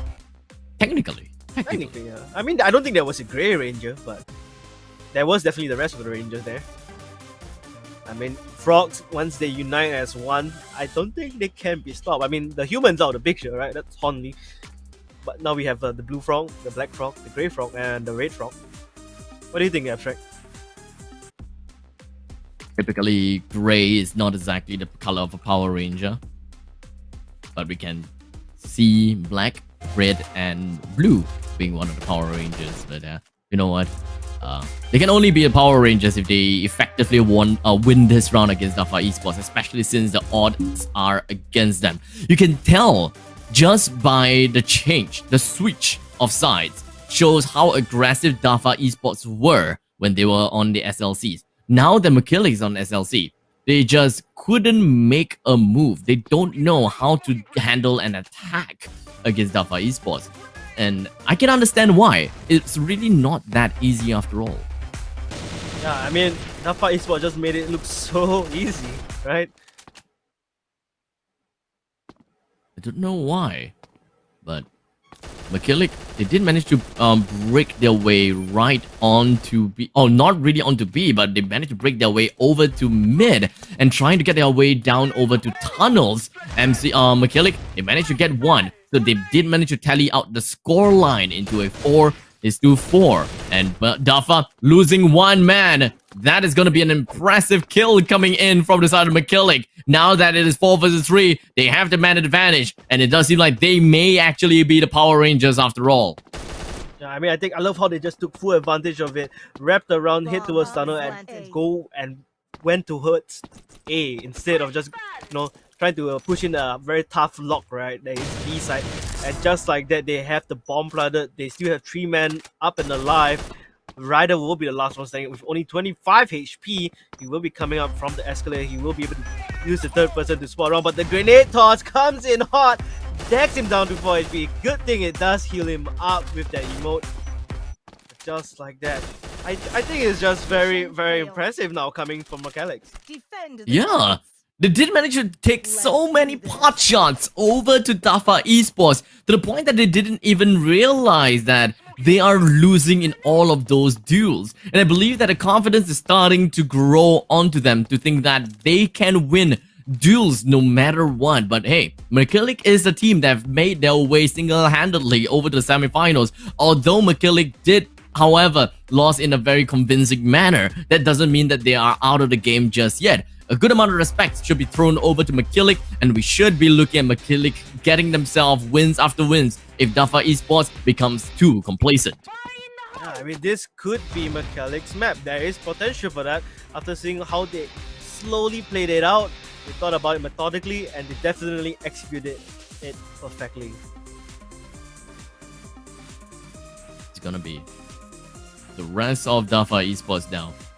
They are on to the defensive. Yeah. Yeah, they are really playing very slowly, right? I mean, that's what worked. Yeah, because as a CSG, there's really no point for you to play aggressively. While MERKEYLIC, they're the one that is just playing defensively despite being on SLC, right? They are not moving around to get any information. They are not trying to toss grenades to zone the opponents out. They are technically just waiting for Dafa Esports to make a move and hopefully that the CSGs becomes impatient.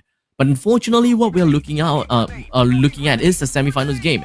We can expect to see some good discipline from Dafa Esports as a CSG because, well, they are a pretty strong team. After all, no reason for them to eventually just push right out when they know or when the CSG has an advantage if the opponent decides to play things a little bit slowly. But speaking of slowly, it does seem like this game is not going to be slow after all, with Ryder getting himself a total of single kill to his name, and it's just going to be left with OG all alone. He does have the grenade to his name, but in the end, he's just going to be working his way through, mowing down everyone left. And that is going to be yet another win over to Dafa Esports' name. And now, match point is guaranteed for Dafa Esports. Can I just say how much of a huge flank that was from Ryder? The impact that he had on the game just completely threw MERKEYLIC off guard. And just like that, they couldn't make any more entry and they had to run away, just hop away like frogs in the end. And so we continue on into this match point. They do have a 1-for-1 trade, but can they find any more trades coming out? Looks like there will be a huge triple coming in from Dafa Esports, leaving only now one, only last one standing on a mission against 3 men. Honly just spot out at least one. He's patient with the shot. Does take down OG. That is one of their main carries.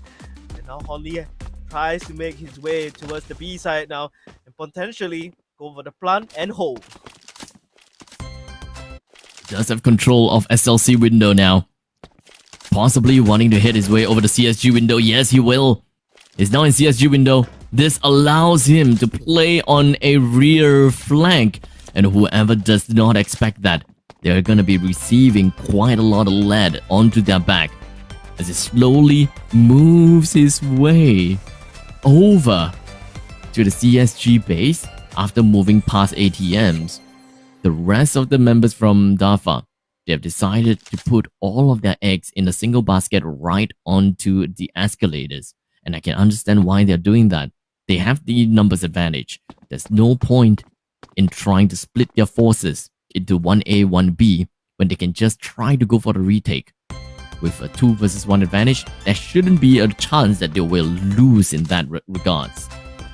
This could be game right here. Honly pushing up slowly against the escalator. Here he is spot out. He throws the flashback. He gets a good play. He gets a double! Oh! Honly clutches it up for his team. MERKEYLIC will survive a round longer.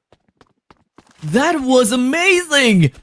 I Great flash. don't have any idea how he knew the opponents were by the escalators, but I guess that is a very good guess, a very good gamble from the side of Honly. Tossing the flash in, realizing the opponent is gonna go straight out for a wide peak, one after another. He managed to take the game despite being onto the lower ground. That requires some serious skill. If you ask me, that was just executed with the utmost perfection. But that was just like, I believe maybe he could have heard some sound cues. There was some movement going down by the escalator, and potentially he could just throw the flash. But of course, the C4 was probably dropped near the area, right? So you have to make or break it. Yeah, that would probably be the case, because it doesn't really have a lot of information. A lot of MERKEYLIC's members have already been taken down all across the map. They don't have a lot of information as to where the final 2 members were. So the only assumption would be that number 1, he gambled correctly, or number 2, the C4 is dropped there. And it only makes sense for the opponents to be hiding around the C4 to defend it and to go for 2 versus 1 kind of duels in order to ensure their victory. But never did they know that a flashbang is the one that will catch them off guard. Yeah, man, the absolute game-changing flash of a lifetime. If they could just carry this one more point forward, it will be a tie and a potential for the match point towards the finals, the grand finals of this Thailand Finals. A flash? No one got caught within it.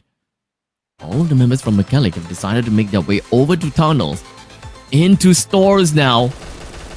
OG definitely have an idea, hiding himself right by the corner, hoping to be a ninja, but he's not landing any of those shots until the final second. He killed one onto Honly, but he doesn't have the ability to stay alive anymore to back up his fellow team. 2 versus 3 now. Goes SSO, moved himself around to ATM into the CSG window. He couldn't go for the final kill, but it's okay. He still have a decent amount of health to regain with. He's gonna go for the pre-fires. Not gonna find anywhere. Doesn't find Black Frog, but in the end, he did manage to take a single kill to his name. SSO, yet another kill to his name. 1 versus 1, hides himself, jumps himself on top of the boxes, and in the end, they could not clean it out despite how close it was. Oh my goodness, that was so clutch right there. That was just unbelievably close. And now, match point is a draw match point, so man, any one of them... Okay, Dafa just needs 1 point here, right? Just to take it to the finals. To go against one of the big baddies that is Hell Party. But MERKEYLIC, if they win this round, they have 1 more map to potentially take this to the finals for themselves. That's right. I mean, looking at the fact that Game 1 was so underwhelming on the side of MERKEYLIC, this time, they showed a lot of promise. Honly total of 10 kills to his name. We are looking at Red Frog, 9 kills, Grey Frog, 6 kills, and of course, Black Frog with 3, Blue Frog with 5. Very equal all across the board. And even for Dafa Esports, they are very equal. And OG, despite the fact that he doesn't have a lot of those starstruck kind of plays, he still managed to rack up a total of 9 kills to his name nevertheless. Oh my goodness. I mean, look at how Honly just racked up to 10 kills. He is definitely up to something. I think that flash clutch, right, kind of really boosted him up, right? I would say so. That flash clutch was one of the biggest plays that I have seen so far. Honly, it's not just the fact that he's not part of the frogs, but I guess that because he's not part of the frogs, he could make these kinds of plays, right? You know, hoppity hop kind of thing. But right now, MERKEYLIC though, they're playing things. Oh no! Oh no! Oh, no. Unfortunate, guys. This is absolutely unfortunate. We're gonna go back to our faces once again, but don't worry, the game is not over just yet. It is still 4-4, as unfortunately the server has found himself to be in a tight spot right now. But don't worry, we'll be back again once the server has stabilized and once things are starting to get a little bit better. And of course, 4-4, anything could go. It's either gonna go for MERKEYLIC. Yeah, it's literally anyone's game. Like, there's been umpteen amount of times whereby MERKEYLIC is supposed to lose the game, but in the end, they won it by the skin of their teeth. I mean, I have to give it to Honly for that flash clutch still. That I you know what, just so beautiful, you know.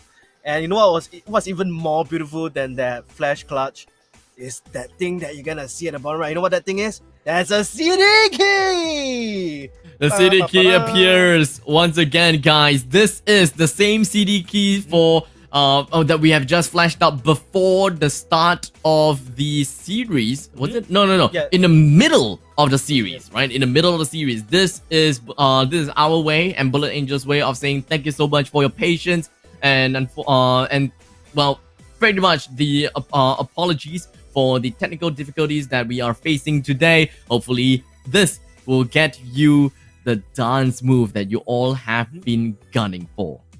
Man, I've been gunning for some good gun. I'm currently using the M416, right? I kind of want to get myself that HK, right? HK so far. Just by looking at how OG plays, like, right? Isn't it? Yes, exactly. I mean, I count myself as a sniper kind of guy, right? But right. When I see how he whips out that HK, I want to try it as well. Yeah, I mean, I have been on the edge for quite a long time, like thinking, do I really want a gun for me to spray and pray? Technically, when it comes to other assault rifles, or do I want precision shots coming in from the AK? Because for me, I play I do prefer precision shots, and I do go for single taps to the head and go for the tap and then tap somewhere on onto the chest as well. So that going to help me eliminate my opponents a lot faster. But I'm not exactly more of a spray kind of guy. But looking at how OG has played, yeah, I'm kind of convinced to pick myself up a HK. In fact, you know what? I'm gonna buy the HK right now. Really? Wow! Right onto the game it is then, I guess. Do I have a do I have the HK? No, I do not have a HK right now. So yep, I'm gonna go off and buy the normal one for now because unfortunately I don't have gems, but the players who wins the game will be able to walk back home with some gems. So that is pretty much the main thing about looking at the Bullet Angel Challenger Series number 2. Winners goes back home with gems. Now that is absolutely amazing. If you are thinking, how many gems are they going back home? Well, good question. Because the first place will be walking back home with 20,000 gems. Second place with 12,000 gems. Third place with 8,000 gems. And fourth place with 5,000 gems. And to top it all off, the Southeast Asia Finals, they have an additional chance to win more gems. With first place, 40,000 gems plus an exclusive title. Second place with 25,000 gems with an exclusive title. And third place with 15,000 gems with an exclusive title. And finally, 4th place with 10,000 gems with no exclusive title because you gotta have to get yourself the podium. Podium placement is key. Like that CD key there. Key that in. Remember, guys. Come on. Make sure Come you guys on, abstract. Yep. Yep. F Okay, slide. yeah. F slide. Let's go. Okay, F slide. I'll Come give on. it. I'll give. Make it- I will give you that. I'll give that to you. Okay, I'll give that to you. Is there anything else you want right now? More claps for me is well deserved. Okay, No, okay. I'll keep going on. I will just keep on going. You know, I'll add in for myself.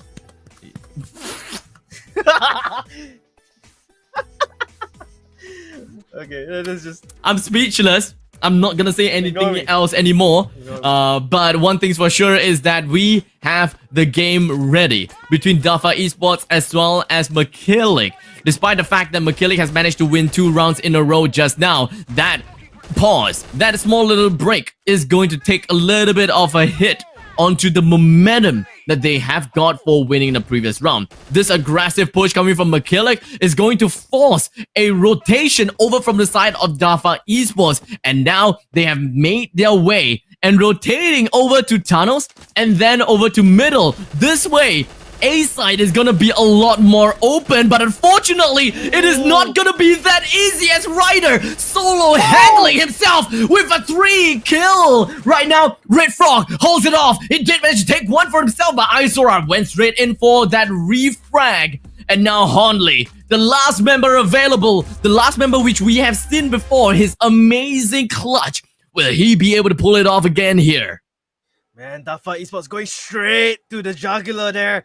Oh man, can Honley replicate that? He's trying to pre-fire corners because he is aware that he's getting surrounded very shortly. He is on the skin of his teeth right now. Oh, he almost peeks that, pre-fires it, but he has to reload. He has to back up and play a little bit more safe. He is on that AN94. He could potentially spray this. They do know the location of Honley, but will they give him the space to breathe? He is just trapped here in tunnels. What do you think, Abstract? Trapping in the tunnels is definitely not the way to go. 4. Okay, 4. Oh, no. The side of Dafa Esports. Technically, right? As long as both of the corners are sealed, he's pretty much stuck there. Yeah, I mean, he got shot through the box just now. Yeah. But honestly, I wouldn't count on keeping him in tunnels. I wouldn't want to put him in tunnels. In fact, I would have backed off.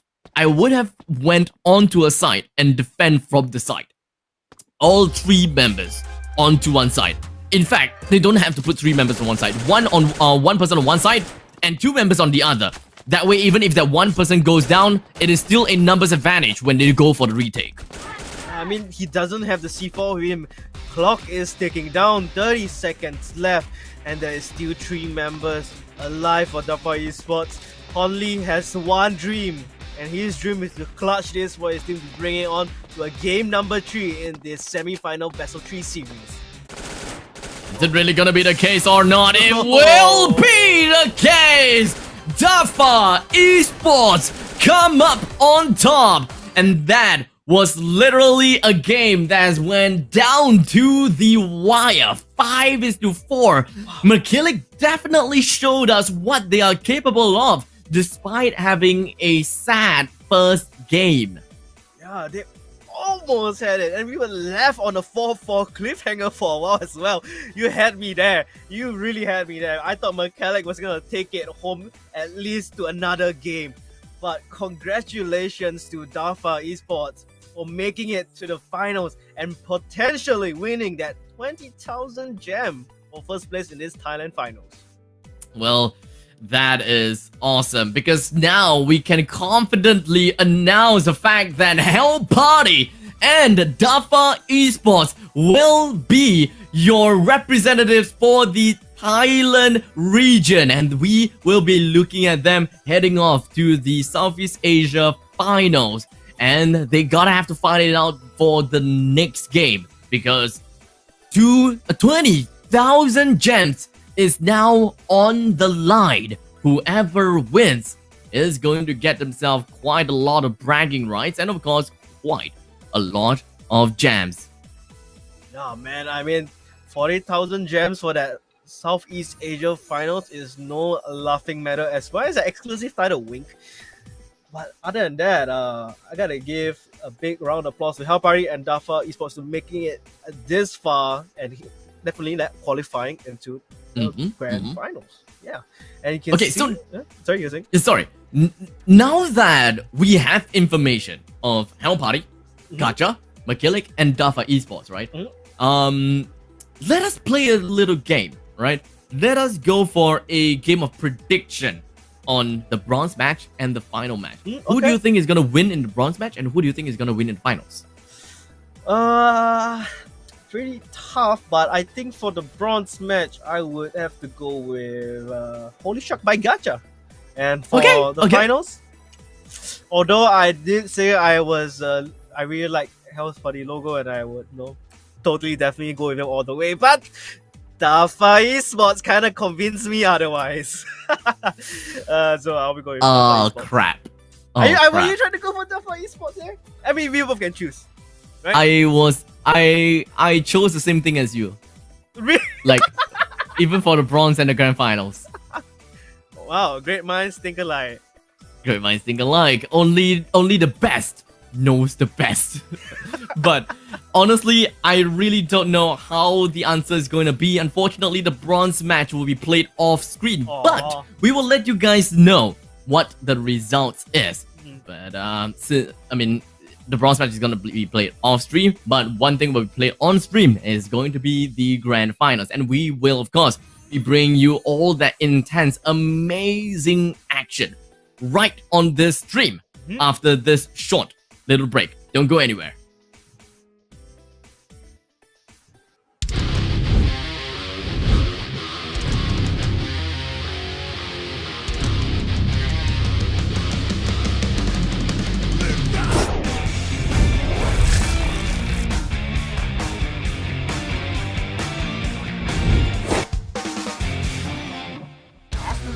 He's gonna take down one, he's gonna take down two! Oh no, he's gonna miss his shot here, but one more shot now, spacing here, and gets a double kill as well, but then he falls down Tiger. 1 versus 3, very difficult situation. He's gonna get sandwiched down by Denver, Holy, and Wolf.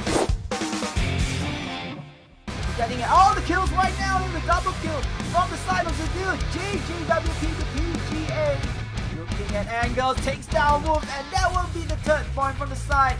Defending side or the blue side, and already first blood coming in and a follow-up kill coming in for 4 members here. Woohoo! 9 kills, 3 deaths and 1 stab. Taken out Senzo Rosento trading off here again in long A. Take a look onto the opponents of the X-Blockers. Trita and Zenta takes out the kills on a couple of trading kills already, but then the strengthening numbers in X-Blocker leaving only MRX and Rambo left alive, but with the triple kills. MRX takes down Senzo with MRX with a double kill as well right here. Holding on to ground with the triple kills. Oh my goodness, strong loser. MRX is on fire with Tom with a double kill as well. Dude, this guy is just a beast. Going in already with the first blood. Oh, he's just pushing in like a boss right now with double kill onto Everett and Senzo. What a play!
down one. He's gonna take down two. Oh no, he's gonna miss his shot here. But one more shot now. Spacing here and gets a double kill as well. But then he falls down. Tiger 1 versus 3. Very difficult situation. He's gonna get sandwiched down by Denver, Holy, and Wolf.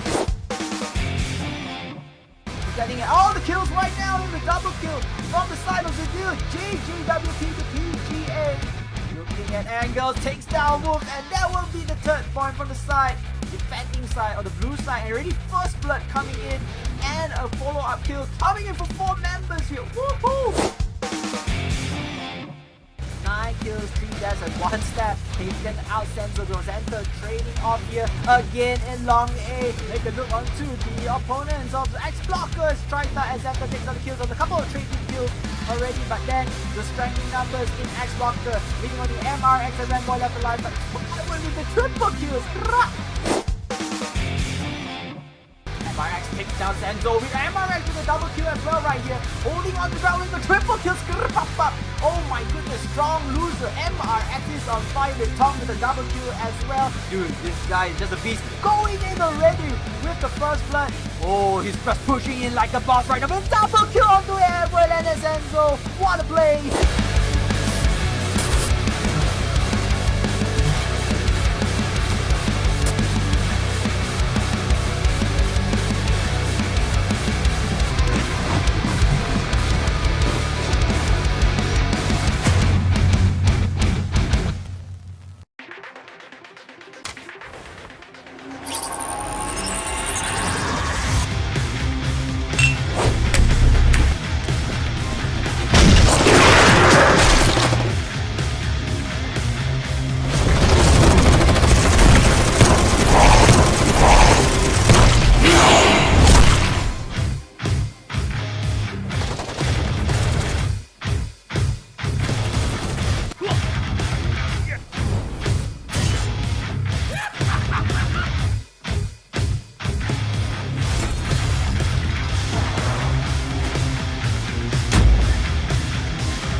Alright!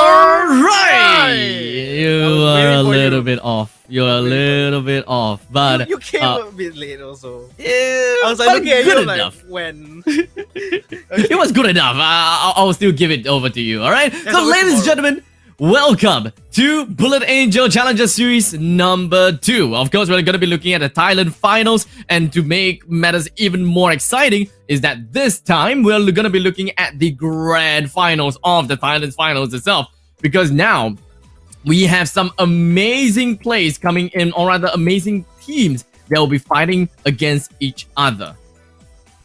That's right, and that will be Hell Party against Dafa Esports, and I can't wait to see my team win. What? Hang on, you don't know which team I'm supporting for, anyways. I mean, we technically know because we did talk about it previously just Wait. now. My favorite team is your favorite team now, right? Yes, so Yeah. both of us kind of have like the same votes. I would say the same votes for the same teams. Although we don't really know whether that is really gonna be the case or not. But you know, I'm putting my bet. I'm putting my coin down to say that Dafa Esports is probably gonna be coming up on top because they have been they look pretty darn strong against MERKEYLIC.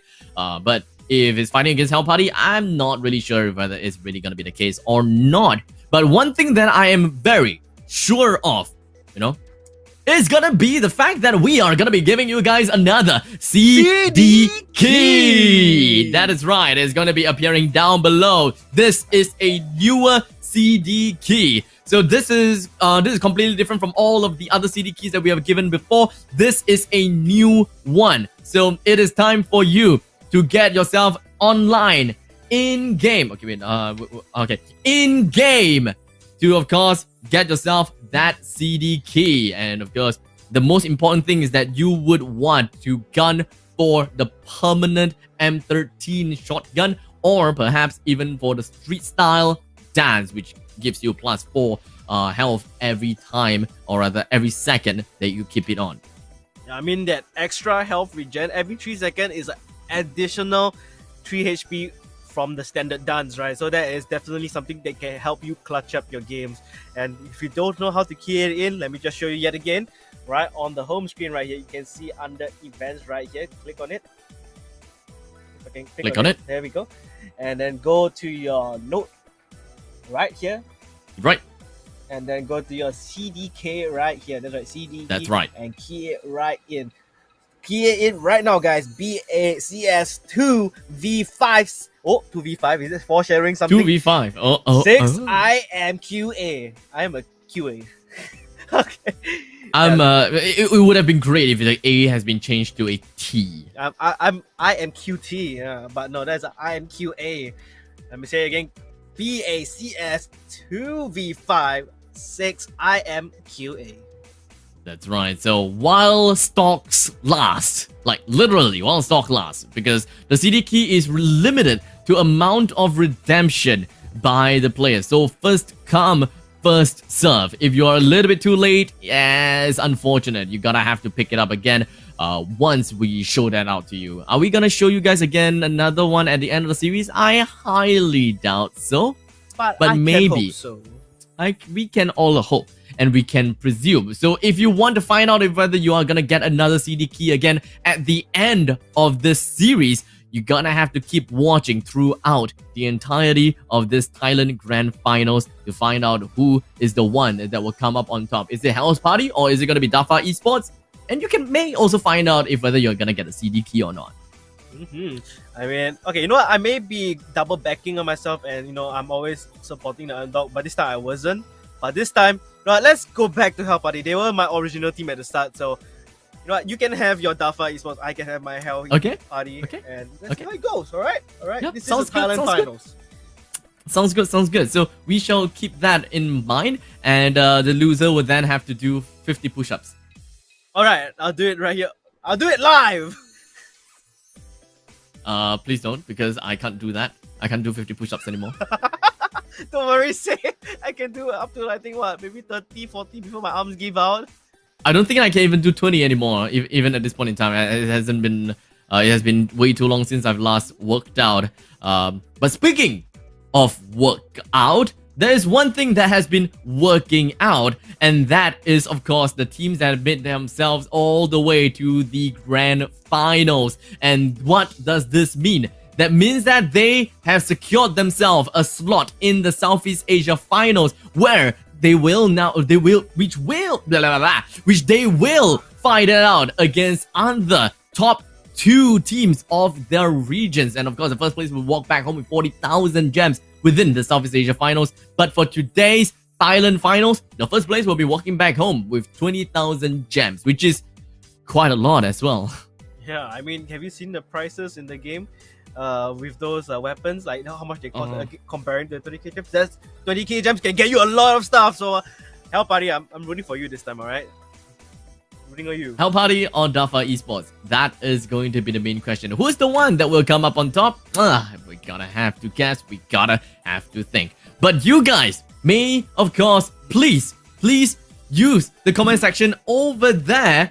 Let us know which team you are rooting for. Is it gonna be Dafa Esports, or is it gonna be Hell Party? So the louder and the more you spam the chat, the more you say that team's name, the higher the likelihood that team will win. So channel all of your energy. Let them know that you are rooting for them, and who knows, maybe because of all of your support, they will perform the best, or rather, they will perform in their peak performance. Peak performance is the name of the game, but I'm really excited what map will come up soon. And once we find out, I'm definitely gonna be rooting for Hell's Party non-stop all the way, alright? Even if you guys go home with maybe a 1-5 or perhaps a 0-2 from the best of 3 series, you still have won my heart, so I'm rooting for you.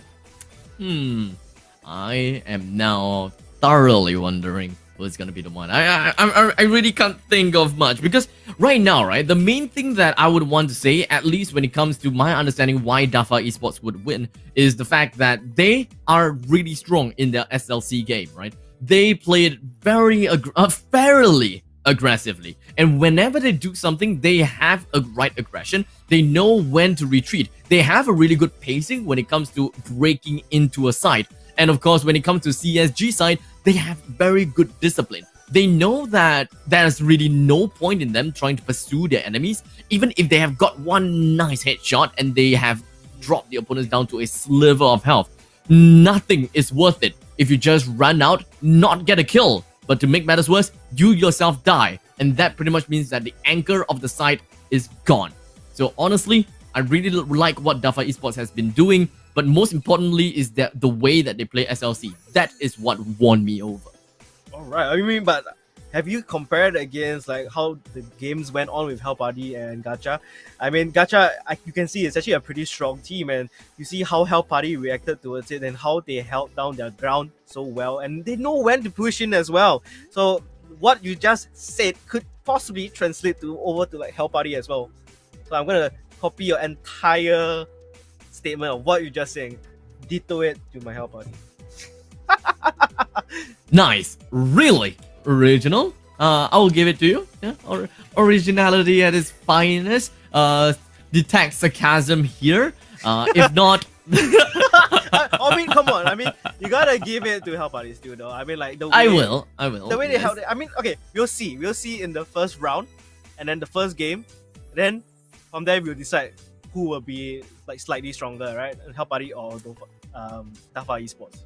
Yeah, that is true. At least, okay, the first round can give us a general idea how the game is like, but unfortunately, momentum is only like a very soft idea, right? It's not a hard idea whereby it impacts economy, it impacts anything when it comes to the next round. It doesn't impact anything. It's really just your confidence being one thing, the opponent's confidence being another thing, and that is pretty much all that it means when it comes to momentum. So basically, you can get momentum, but you can't get tempo in the game of Bullet Angel. That's true, but hang on, Abstract. Do you smell the fresh sea breeze looming around the corner? That's right, we are going to be heading into Seamate Town. Okay, this is going to be a very interesting match. I'm sorry I had to cut you off there, but the smell of the sea was really strong. I honestly don't really know what to expect for Seamate Town We haven't because seen one yet today, right? yes, we haven't seen one yet today, and we don't really see a lot of Seamate Town. But in the event that we do, most of the time we'll be looking at players that generally pushes their way over to B side. But fortunately, it is not one of the maps that I technically not like the most, which is Whampoa Docks, Like the most. because I believe you said something along the lines like you like Whampoa Docks, right? That's just because it's a very simple map and simple enough for me to enjoy, you know. Right. So at least as a shoutcaster point of view, I completely hate Whampoa Docks due to the fact that one of the bomb site, which is bomb site A, is almost typically unplayable. So almost every team, when it comes to SLC, they immediately head over to Z. That's all. Just head over to Z and then just try to take upper B control or even onto B elbow control, and that is pretty much it. You don't have to try taking you don't have to try going into mid, warehouse, A long, whatsoever. Nah, you don't have to do that because it's kind of tough for you to break it in to A side. That's not wrong. I mean, the defense coming on the A side is just really, really strong. So overall, I mean, that is what, like maybe perhaps, I mean, it reminds me of an old time map that I used to play. I mean, it's very similar in that sense, but I mean, it's kind of fun. Maybe because I played too much on the team deathmatch setting with that map.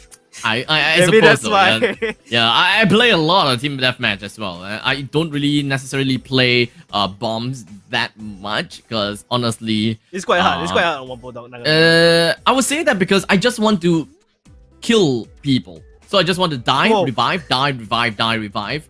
Sorry, die, kill, revive, die, kill, revive, die, kill, revive. Yeah, okay, you got it right this time. you made it sound like you were anti-fragger. Yeah, definitely not the case. Definitely not the case. I think I'm doing pretty decently. Let me take a look just how decent I am actually. I didn't play the game a lot, so let me just tell you guys, I didn't play the game like a lot. So honestly, I would say that I'm not amazing, but at least when it comes to ladder race, I have Check mine. 3.1. Okay, this is bomb. Okay, that explains. Okay, never mind. They're both equally kind of bad.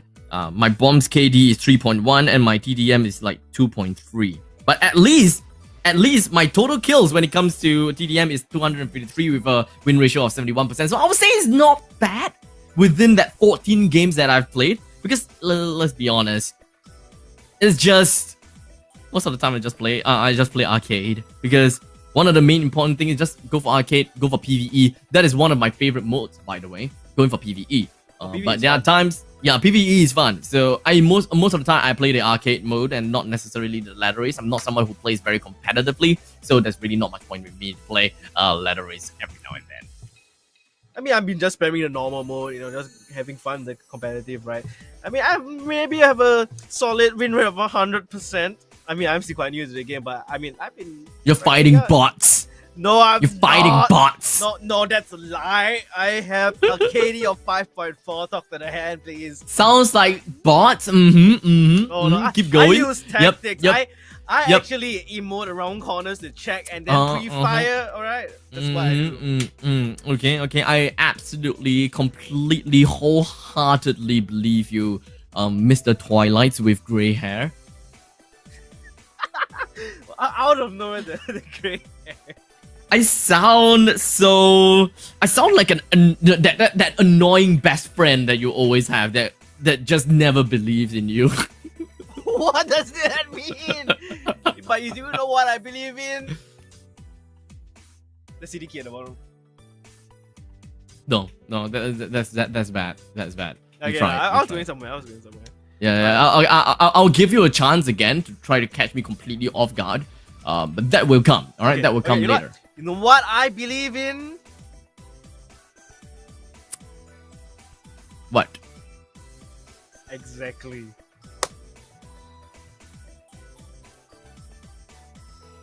That's the point. Okay, I got you there. See, exactly. That's why I believe in Hell Party. That's why right on schedule. I got you good, didn't I? Alright. No, so I just couldn't fathom what you're trying to say. It's not getting in my head. It's not getting in my head. It's okay. I did it right, almost perfect on timing there, but it popped up Oh, I got it. That's so bad. I know the timing was a little off, but I sort of got it. It's okay. It's okay. I give you that one chance. You're not going away with that anymore. Unfortunately, it is what it is. But for now, I believe that there's a need for us to reiterate who are gonna be playing for this round. Representing Hell's Party, we have Yoda, System, Little, Tide, and Boya. Well, looking at Dafa Esports, we have OG, Ryder, 9 Neos, SSO, as well as Isora. Isora. It kind of reminds me of a drink, but other than that, I could go for some Isora. Man, but alright, I mean, we've seen how the players on House Party has been doing, as well as System and Tide. I see those names popping up quite a fair bit. And on the side of Dafa Esports, we are OG and Ryder. That's right, they've been the one bombing non-stop against the enemy. Not themselves bombing, but they're dropping the bombs. Yeah. And we have Isora, SSO, and 9 Neos there for the support as well. Definitely giving away all the traits against the enemy, or should I say taking the traits from the enemy. And overall, pretty good teamwork coming in from both teams. Like, they really know how to back each other up. They throw in good flashes, good nades, as well as good smokes to push through when they need to. And I don't know about you, Abstract, but what do you think of Ryder so far? Well, for Ryder at least, he has been fragging pretty nicely every now and then. I gotta have to say that his marksmanship is definitely on point. And when it comes to utilities, it's pretty much the same as the others. They don't exactly use the utilities the way that I wanted. I wish they would, such as popping a grenade and then just working with the grenade in order to zone someone out, catch them off guard while they're in the midst of rotating. Because in the very event that you manage to throw a grenade right under their feet, they gotta have to move. It's either they move or they die. And that's why if you're able to get yourself an angle against whoever that you are throwing your nade to, they gotta have to move. And during that point in time, you should be able to get a nice clean shot on them while they wouldn't even realize that you have pushed out already.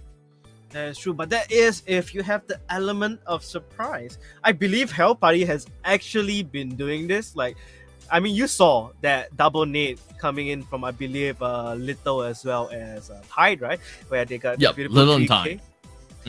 Little I and believe, Tide. yeah, Little and Tide. If I am not wrong, it was in ECE SLC's window. Am I right? Yep.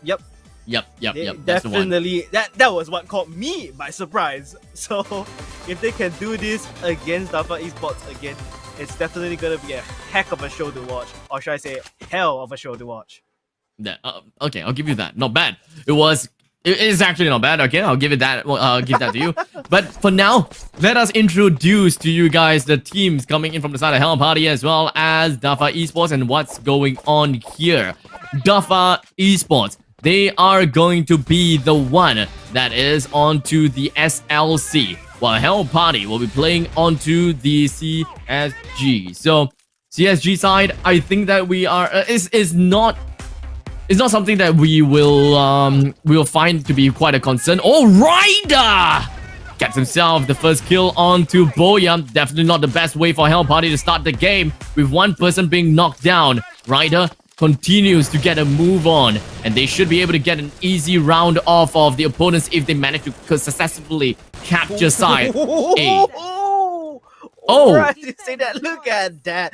What a hell of a defense coming in from Hell Party, shutting down any offense coming from Dafa Esports. What do you have to say about that? I have nothing to say. It seems as though the Dafa Esports actually had a pretty good start into the game. Yeah, it kind of seems like, yeah, they can actually take the round pretty simply, because if they started the fight onto A long, for example, middle can actually rotate over quicker. But if I'm not wrong, the first kill was somewhere over at overpass. If I'm not wrong, they took the fight in overpass, which is somewhere around here right now, right? So as long as they get the fight in overpass, it should be pretty much good. The overpass is on the low ground. They do not have the high ground here because they can't go to the bridge, but they do have the angle still to detect, get the info before getting on the side there.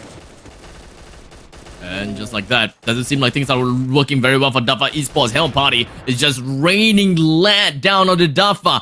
OG, last member remaining, does not have the C4 onto him. And the only way that he can get himself out, okay, there's no way, unfortunately. The only way he can get himself out is to the next round. Not wrong. Not wrong, I will give you that. Yep, not wrong. You're gonna have to work around with what you have. And in that event, in that case, Dafa Esports, their strategies is just not working. Oh, Tide received quite a damage from those grenade system with only a sliver of health to work with. Tide holding himself right onto Heavens. But unfortunately, that is going to be one of the members coming from the side of Dafa Esports, immediately making his way over to apartments. But Tide, he did survive because Yoda came in right in clutch and got himself the ace! This is one way to start off the grand finals by Yoda. What an ace! 7 kills to his name as well. Within the first 3 rounds? Definitely not what we were expecting at all. Oh my god, that's the only thing that I can say. This cover right by the A long is definitely not something I was expecting, or rather right on the right under the overpass. Is under overpass means underpass? Wait, overpass? No. Between pass. Between pass. Okay, well, let's keep the cam later on Yoda when the fight breaks out. I wanna see what has he been doing. Gosh dang. I would say that is really all about rotations, right? Dafa Esports, what they have been doing is that they have been trying to break into bomb site B for the longest time ever. Sorry, bomb site A for the longest time ever. They're really trying their very best. And when they try to do that, in the end, the aggression is just not fast enough, which is really unfortunate. Because that's the thing. This map plays against them. If they want to play aggressively, they really have to do it real fast. Because if they don't take control of the site fast enough, and the fact that bomb site A is so wide open, if they don't get the C4 planted in an open spot, they can't win the round because of how easily rotatable this map is. Mid is so close, and B, alas, is a little bit far. But because of the reinforcements that mid could provide, it will give the time. It will give time to whoever's in B to come in the nick of time. And just like that, I mean, post-plant situation, like as you mentioned, this is going hell in a handbasket real quick. And oh my goodness, there we go. Dafa Esports, there we go, managed to take it back right up with a huge 3k. Wow, that is that's what I'm talking about. Yeah, that's what I'm talking about. If you really want to go for the side, especially within of A, you gotta have to be fast. And when you do it fast, I don't mean that you just rush A, don't stop. What I mean is that once you take the first kill, you got to take the angles to make sure that no one tries to enter the vicinity, because the control, aerial denial is just so important within A. And you can pretty much see that Hell Party, they have something different in store for us, because they know that B is a lot easier to take, and that is exactly what they're gonna go for. They went for connector push, they went for B long push, and in the end, getting 2-person taken down and have Boya staying himself within of bomb site B is going to help him within the midst of the smoke. I mean, the smoke is definitely working out for the other side, and looks like they're going to try to go for a defuse. Hell, Tide is still alive. He has been spraying, he does get a kill, but the C4 gets defused. He sticks it through. Oh man, now that was a problem, wasn't it? They went for a safe plant. But they didn't go for a Heavens plant. They should have planted 4 Heavens in the very event that everyone on the lower ground dies. It's never a good case for you to go for a safe plant unless you know that you have a good control of the map. Maybe in that point in time, Hell Party believe that they have the control. but in most situations, you would want to plant for heavens. Yeah, but I guess they kind of lost control towards the end, right? When the site got entirely swarmed, you can see one of the members of Hell Party decided to go towards there and like take the heaven angle position. But in the end, the site was lost, so there was no point taking that angle. Yeah, I mean, number one, having the bomb planted for safe. Number two, you have one person literally sitting right under the bomb as the SLC. Not a big fan. Absolutely not a big fan. I'm not too sure what was exactly going on, and of course what was the communications behind it, but that wasn't a good play from Hell's Party. They could have gotten the win there. I believe that maybe perhaps it could have been like he went to try and go for a big brain play, right? But unfortunately, the big brain play just stopped in his steps and just didn't hatch through. I don't know about that, but as the game resumes, we're gonna be looking at Hell Party. Most of them making their way over to lower mid. A decent amount has made their way over to the top square and slowly making their way over to the apartments that will connect them over to the overpass. One person is just going to be defending overpass though, but it doesn't seem like things are going to be working very well. 1-for-1 trade. Boya, HP, down low. SSO as well as OG holds themselves literally right onto the bomb side. And it doesn't seem like Dafa, SSO will be able to hold the short position for long as he immediately goes down. I mean, that was just playing too close to comfort, trying to go towards the corner and then emote. That is just asking for trouble because you would never know if there's an enemy right around that corner doing the same as you, right? And that's what happened. He got caught with his pants down and paid the price. System trying to go for a very cheeky peek. Not exactly a very good idea, but in the end, heads himself over to overpass. Trying to get himself in a different angle to try to go for the kill on the OG, but unfortunately it is not as simple as you think. Might be ending up getting sandwiched as 9 Noise is going to be the last member remaining for the side of Dafa, and System, the last member left. He's going to be holding down this corner. He understands that the C4 is going to be planted, but Clutch coming in from System! oh my god, you can hear from the voice comms, even the players themselves sounds a little bit surprised, and they just be like, nice. I mean, it is nice after all. That's quite an artillery barrage right down straight coming in from B long, and they're literally just going to be nading right over to Heaven's side. They got a decent amount of control, but unfortunately completely losing that out after a very short time. The C4 is going to be planted. Yoda is going to be sticking himself right under the bomb plant, but he's managed to stay alive with Sliver of Help. Doesn't seem like he will be able to do quite much. SSO is going to be left 1v1. Both of them, Sliver of Help. SSO moves right through and immediately punches the final lad and riddle him out with bullets. Man, that was one heck of a clusterfest there, man. You just see how everyone just jumped right onto the bomb and tried to get to it. Tried to that was just chaotic. Onslaught. Yeah, it was chaotic, back and forth. I didn't expect a game like that coming in from Hell Party after all. I think that they are definitely starting to look like they are getting a bit more desperate. I would say they were probably getting desperate. They really wanted to close the game out because I believe that they know how much respect they should be throwing over to the side of Dafa Esports, and they know that Dafa Esports is a really tough team to fight. And the very fact that they managed to get themselves to match point probably may come out as a surprise for them. So whatever it is, they want to close this game out right here, right now, so that they don't lose all of the advantage or any form of advantage. But right now, speaking of advantage, they got one. Oh, that was a bit too close for comfort for Ryder, and the comfort is no more because he's 6 feet under now.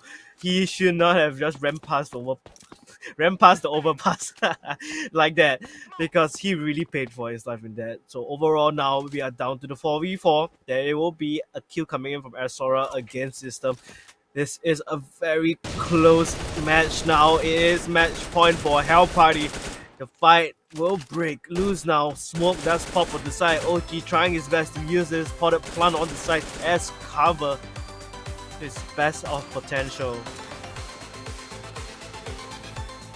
Definitely not gonna be easy. I'll give it I'll give them that.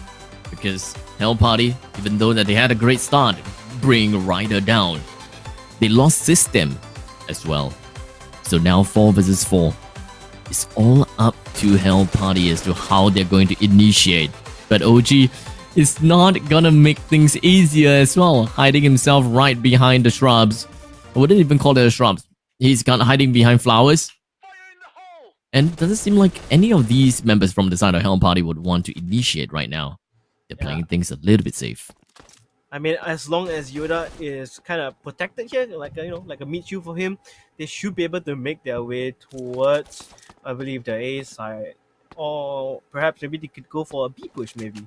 I mean, Yoda is just hopping right on in without any precaution at all. He catches out as Sora with his hands out yet again, and I know he tries to go for the refrag. He goes up close against Yoda and does get the kill there, and now bring it to a 3v3. Oh, the OG, will he be ready? He gets the headshot onto Thai, but won't be there for the refrag yet again. 2v2. It is still possible to end this match point here, and now what? They have to play it carefully. The bomb is planted now.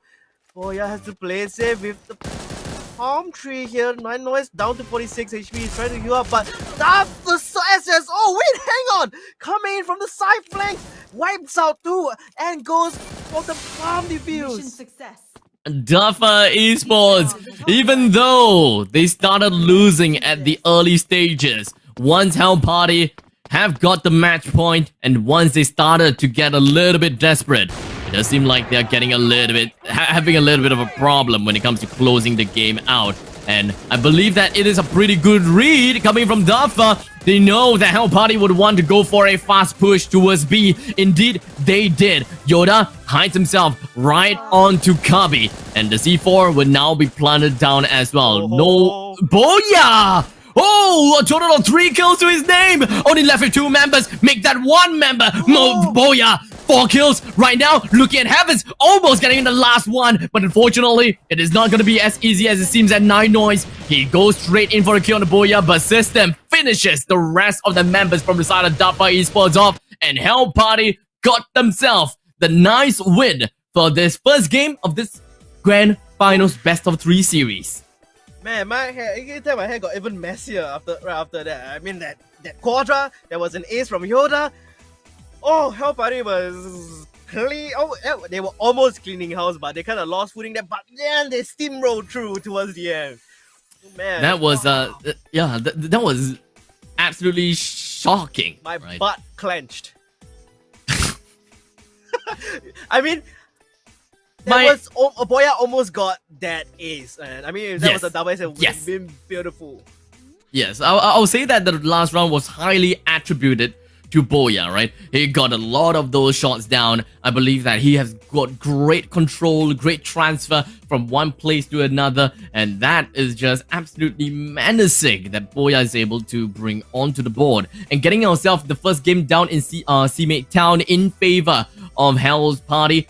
This is definitely not gonna be a good look for Dafa Esports, but Dafa Esports, I'm pretty sure that Dafa Esports will be able to turn things around, because you can see whenever Hell's Party realize that they have got an advantage and they know that they would want to close the game fast, they tend to lose control and they start to tunnel vision every now and then. I realized that they kind of did the same with Gacha, because if you realize the scoreline was like 4-4 and 4-4, and just that just so happens that they get the final match point there. So is this a team I'm starting to see here with Hell Party? If it is, could be a pen. You gotta stop my heart eventually in this couple of games. I'll say that it's quite a pattern, right? The thing about Blood Angel is that there's no tempo in the game, there's no economy. You just just use your loadout and go for the game. And of course, the loadout heavily depends on what kind of map you are gonna be looking at. And thankfully, we don't have annoying sniper dominant map. And you guys know exactly what I'm talking about, because I absolutely hate that map. But moving forward, because every single one of the bomb maps, they are relatively balanced, very nicely balanced. There are, of course, places whereby a sniper prevails, but most of the time, there is a lot of close quarters combat when we are looking at places such as A main. A main when it comes to looking at can't remember what's the place. ECE, right? ECE has got pretty good front to back contact, but it also allows the sniper to play in all the way from A main to library. While we look at Dragon's New Lair, we can see that it's very close quarters combat kind of thing within stores and SLC window. There is, of course, great potential for a sniper to shine at outer A towards A long, those kind of stuff, right? Outdoor so areas, all right? in all, yeah. So all in all, it's not just like everyone goes for sniper. Everyone would need to have a nice balance. Normally, 4 of them onto an auto rifle and 1 of them onto a sniper. And that is usually how the game is usually going to be played within a bomb mission. And, well, like I said, you know, back onto what I was trying to say, no tempo. Just do whatever you can. And teams that are generally close in terms of skill and matchups, the fight is all about strategy and tactics. I mean, as you can see, like they have definitely put that strategy, the 4 autos and 1 sniper onto Hell's Party. I don't think I saw Dafa Esports did that strategy. They pretty much run 5 rifles, as well as when they went against MERKEYLIC, all they went rifles. So this is definitely a change of pace coming in and up against Hell Party. Because when you rush in towards the sniper, there is a huge potential for you to just get caught there and then you just lose 1 member without any trace, especially when it comes down to a long sideline, right? Especially like outer A or perhaps like A long or B long. So when it comes down, when it really boils down to it, it's really where you place the sniper in like those high traffic areas where they may cross over, you know, when they rotate, and you just catch them with their pants down. And I think so far Hell's Party has been doing that really well. I do hope that they will be able to move on that advantage with the momentum that they have got from winning the first game. So looking at it, this is going to be a pretty fun game. At least I will hope to see it, right? Right onto ECE. Alright, ECE. We've been seeing a lot of ECE recently. A lot. Yeah, really. It does seem like a lot of these teams really like to play in ECE. But looking at weapons wise, I can't really tell what weapons they are going on. They are all going for a decent amount of them went for HKs, a decent amount of them went for N94, and that's pretty much all. It doesn't seem like anyone has gotten themselves a sniper. In fact, the whole of Dafa seems to be on HKs, while Hell Party, some of them is on N94. Wait, sorry, is System carrying a sniper? I can't tell by the silhouette of that. It looks... System... No, it doesn't seem like it. I believe that is one of the MGs. Whoa, wait a minute. He's on a crossbow. If I'm not wrong. Yeah, if I am not wrong. Let me see. We can't see that anymore. It's a crossbow. What is he up to? Alright. System, this is very interesting coming in from him. From the team sniper to the team crossbowman. So this is definitely gonna bring something spicy to the table, but at the same time, Dafa Esports will make entry and make frags of Hell Party right now. Yoda, last one standing in his 1v4. Can he clutch this out? There is a smoke protecting him, but he's getting pushed. And just like that, SSO will pick up that final kill of the first round. Alright, ECE guys, ECE. We have seen Dafa Esports play in ECE, and we know just how strong they can be. And I wouldn't be surprised if this is Dafa Esports' map pick. So, honestly, Hell's Party, they gotta have to be really concerned. This is the map where Dafa Esports managed to get themselves a 4-1 victory. And just right off the bat, Dafa Esports and Hell's Party, both of them have already suffered 2 casualties. Yeah, it's gonna be one heck of an equilibrium, but that is not gonna be offset. Now in a 3v2, Hell's Party has to make his own. Whoa! The System! What? System from downtown lobby! And now Ryder, last one standing, he gets a triple with the crossbow. I can't believe it. Oh my goodness, and could he possibly get the quadra with the crossbow? We have to wait and see. But why would he go for... But how is... No, but Crossbows, man.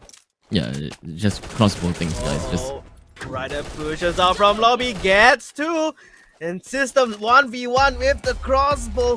Ryder's just gonna try his best and heal up. This is a one shot, and this could be disastrous if System misses this shot. They are dancing and dancing in between the leaf now, just getting closer and closer. Crossbow tries to go to the flick. He misses the shot. This could be it for System, and Ryder does get that kill, clutching it up for Dafa Esports. That came really down to the wire there. I'm gonna be really honest here. I didn't know that.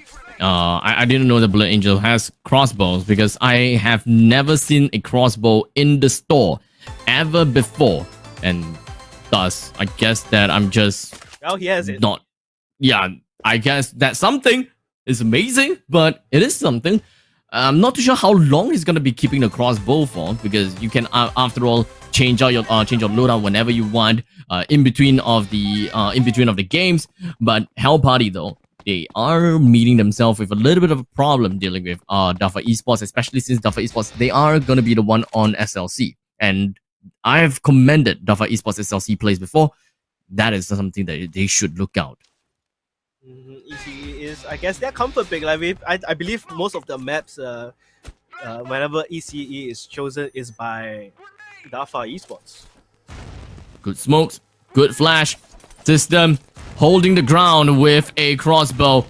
Not too sure if whether he'll be able to land any of those shots, but right now... Oh my god! Oh man, that's turn 180 real quick for Dafa Esports, but looks like Sora trying to turn that 180 to a 360.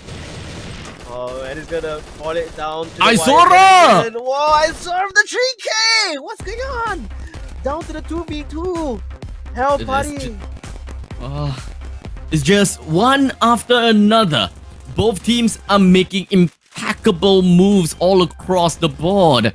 And now Ryder and Isora, they need to find the right ways in order to go onto the attack. None of them have the C4. So where exactly is the C4? It does seem like it could be somewhere within of mid, which is going to be slightly tough for them to even handle, because the rest of the Dafa Esports, they've already found themselves right within of bomb site B. So they gotta have to, bomb site A. So they gotta have to get their way in and try to get their C4 before the time runs out. Yeah, time is ticking. There is only 40 seconds left on the clock. You can see Ryder trying to go for 3 fires up on the upper mid here. But unfortunately not connecting. Now the engagement will break loose. Now Ryder last one standing to 1v2, and Tide will take it home with 3K in the end. It's an unfortunate bomb drop. It would have been a great round for Dafa Esports if not for the C4 dropping on the middle of the stats. Yeah. They could have gotten a really nice game, but Hell Party, they knew what was their objective. Once they bring down the bomb carrier, all they gotta do is just hold down the fort and of course keep themselves onto high ground where they should be able to get a pretty decent win. But one thing that really surprises me is the fact that Dafa Esports chooses to fight from the lower ground and decides to head their way from the connector instead of wrapping around over to middle itself. Oh my god, that was a jumping kill. Like right as he jumped, he landed the shot to Azora. And as you mentioned, once the bomb drops in no man's land, it is potentially gone forever. Oh my goodness. I'm sorry, I'm just amazed by that crossbow kill. Azora was jumping like a bunny and he managed to tag him. Or perhaps I don't even see through anyone. The bookcase. Yeah, I don't see anyone having the C4 right now. I guess that they probably left the C4 behind so that only when they have got the control of the site, they will go and pick up the C4, or did they actually lose the C4 somewhere? That is the biggest question. Dafa Esports, they have lost 3 members to their name, and Ryder and SSO is going to be the last 2 members remaining. They're gonna have to get back the composure, especially after getting themselves the 2-round one. They need to capitalize on that advantage because things are definitely starting to get rough. This is the last round of their SLC side, and they're gonna be moving on to CSG real soon. We just gotta hope that their defending will be better than their attacking. I mean, overall, the attacking has been fairly well, but now they're kind of stopped in their tracks. Bomb is dropped somewhere, and perhaps they try to make their way B. You know, at least take control of B. I mean, of A, but it's a bit of a tall order at the moment. Yeah, most of the time, Southeast Asia teams are generally weaker when it comes to attacking. So I wouldn't count too much on the fact that they will be able to attack well, but Dafa Esports, definitely not something that I was expecting. Just weaving in and out, getting himself a single kill down on the Boya. Ryder showing what he is made of. Alright, I mean, there's a flash gonna be popped down by System. He is checking out, he's gonna pre-firing them with the crossbow as well.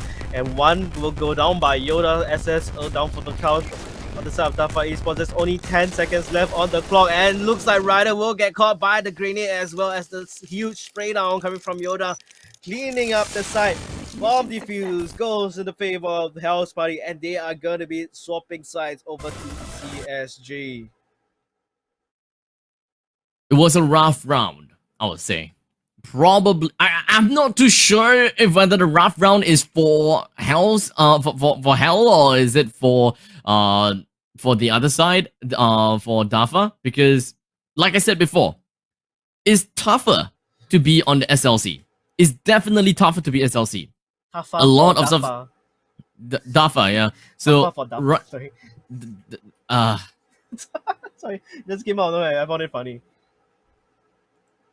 Who do you think will be able to get this though? Do you believe that the that for Hell they will be able to break it? They will be able to break off as the SLC? I mean, currently they are on 2-2. They are trying to run down the timer as well for a short while. For moving out, and just hang on a bit of a moment. But of course, the score will still be set to 2-2 after this short little reconnect. Yep. So no problems. It's just a little bit. We just have to reconnect the players back in the game, and then we will get you guys back onto the run. You have been watching the Thailand Finals of the Bullet Angel Challenger Series number 2. For those people that have just came in, hello and welcome. I hope that you guys have thoroughly enjoyed your the time here, and I hope that you guys have claimed all of the CD keys that we have thrown over to you guys. If you guys didn't, well, it's okay. You guys can come back again tomorrow because we have a jam-packed week for all of you guys. Because what's going to be happening is that after today, we'll be looking at Malaysia Finals that will be happening tomorrow, Wednesday, same time. Followed after that is going to be Cambodia Finals, which is going to be happening on the Thursday, with the Southeast Asia Top 8 played on the Saturday, and Southeast Asia Top 4 that will be played on the Sunday. Man, I'm really excited. I mean, I will be there for the top 4, especially. Oh, it's going to be juicy to see who is going to be the best in Southeast Asia. So far, I mean, after watching it last night's stream, Indonesian teams, I think they are pretty strong as well, pretty solid. But I really want to see how all the countries go up against Mono E Mono, right? So far, House Party, kind of getting my vote. I especially love how Yoda and System has been playing. They've been phenomenal. Their I think you just like the crossbow shots, don't you? Yeah, I mean, you got me there. I mean, this is your first time seeing a crossbow, right? That is right. That is right. I'm not gonna lie, is definitely something that caught me completely off guard. But the fact that something that is that I don't see that often being used, and yet it does have an impact in the game, hands down, happy. Happy as can be, and I like after today. I mean, after today's Thailand's finals, tomorrow like the Malaysian final. I want to see like our neighbors, especially next door from us. I want to see who is better there as well, and I want to see them make their way towards the top 8 Southeast Asian finals. Ooh, man. Anyways, for those who are kind of missing out or lagging behind a bit, the first place of the Thailand finals will be walking home, or they're technically already home, but going home, staying home, happy with a solid 20,000 gems. And for the second place, they'll be holding back the 12,000 gems. And then for the bronze match, I'm still waiting to see who's the winner. You gotta see whose prediction is right here. I mean, it's either both of us are wrong or both of us are right here. The third place will be walking away with 8,000 gems, and the fourth with 5,000 gems. Well, I'm still putting my vote for Dafa. I still think that they can come back from this game, especially since that they managed to complete the first half of the game, which is their time in SLC with a total of 2 wins. And as I have said before, it's tougher to be on SLC. So I'm betting on the fact that Health Party finds it difficult to break through the defenses and the wall that Dafa is able to set up for themselves, which happens a lot. Southeast Asia players, we prefer to camp. We don't really have the proactivity to be able to just bump up from one place to another and expect to win in a 1 versus 2 kind of fight. Yes, I may kill one, but I'm probably gonna die as a result of that. But fortunately, a friend of mine will be there, and then we'll be trying to go for the trade, so on and so forth. Whoever takes the kill first typically have the advantage. I mean, that's why you have to be best buds with a flash grenade, right? Especially coming in from the previous match from MERKEYLIC, Holia. That flash clutch is still stuck in my head, like how the flashbang gets stuck on your screen. That's stuck in my head right now. I was trying to go with some fancy analogy there, but I lost it. Yeah, you tried. You tried. I appreciate that. Thank you so much. That is 100% sarcasm right there. Okay. So much.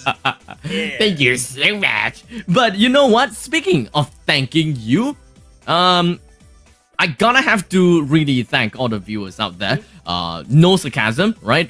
This one is really no sarcasm. My sarcasm is only for Twilight, huh? Alright, so thank you all so much for tuning in. I hope that you guys have thoroughly enjoyed today's stream so far, and of course, thank you to Bullet Angel. If not for them, this tournament would not be possible. And finally, our productions. A big shout out to them, as they did a really good job with all the productions, making sure that we'll be able to watch all of this gameplay completely uninterrupted, and of course, playing our voices through the streams. Just for you, wonderful audience. And you see the round will begin. 30 seconds countdown, but look at that, the barrage of nades popping on straight to library. SSO is gonna get smoked off here. He tries to do some damage, and he does, dealing at least half, 3/4 of health of Tide there. But he will go down for the count by Yoda here with the wonderful HK 416 on the sea. And that, just like that, the side is under control of Hell Party. But bomb has gone down, no? Bomb is still onto the side of Yoda. His HP is down low though, so he gonna have to really watch out for himself. How is it gonna be like for now? It's not exactly healing. System holding around right onto a main. Just slowly looking for the avenue, but it doesn't seem like he'll be able to get anyone just yet. Oh, will System be able to spot out whoever is behind the counter? I like how both of them synced up counters as well, but oh what? They actually allowed the bomb defuse to go off. Oh no. Let's do This is a bit of a trouble for Hell Party. They kind of lost that round, and I guess they couldn't really engage that. The bomb was planted behind the counter, and they just can't get the angle, and you can't shoot through the counter as well. Oh well, safe plants. That is the woe, right? Not a big fan of safe plants in the end, but hey, you gotta do what you gotta do. Sometimes you can't go for open plants because you're in a scurry. You just want to get the bomb planted down ASAP kind of thing, and I can absolutely understand that. You just want to get the bomb planted, and you want to get the timer ticking over to the opponents. So every now and then, as long as you are able to keep them onto their feet and just tiptoeing, yep, pretty much got a game. Yeah, if only the bomb could have been planted in a more dangerous position against Dafa Esports, but kind of, if you plant that, it's kind of a death sentence because he's just exposed to the outside, and you don't want to do that. The game has now resumed. All of Dafa Esports members, they're gonna be putting themselves more towards the side of bomb side A, with only one onto bomb side B. there it kind of seems as though that one is just going to be heading his way over to poster. He would want to get himself closer over to mid, but the entirety of Hell Party just completely split up with only 1 minute and 30 seconds left. It kind of seems as though they don't really know what to do. Okay, never mind. that's why We're gonna go for reconnect then. Mission success. Okay, you got your reason there. But Yep, we have the reason now. yeah. But so far, Re- Dafa Esports leading with 3 points.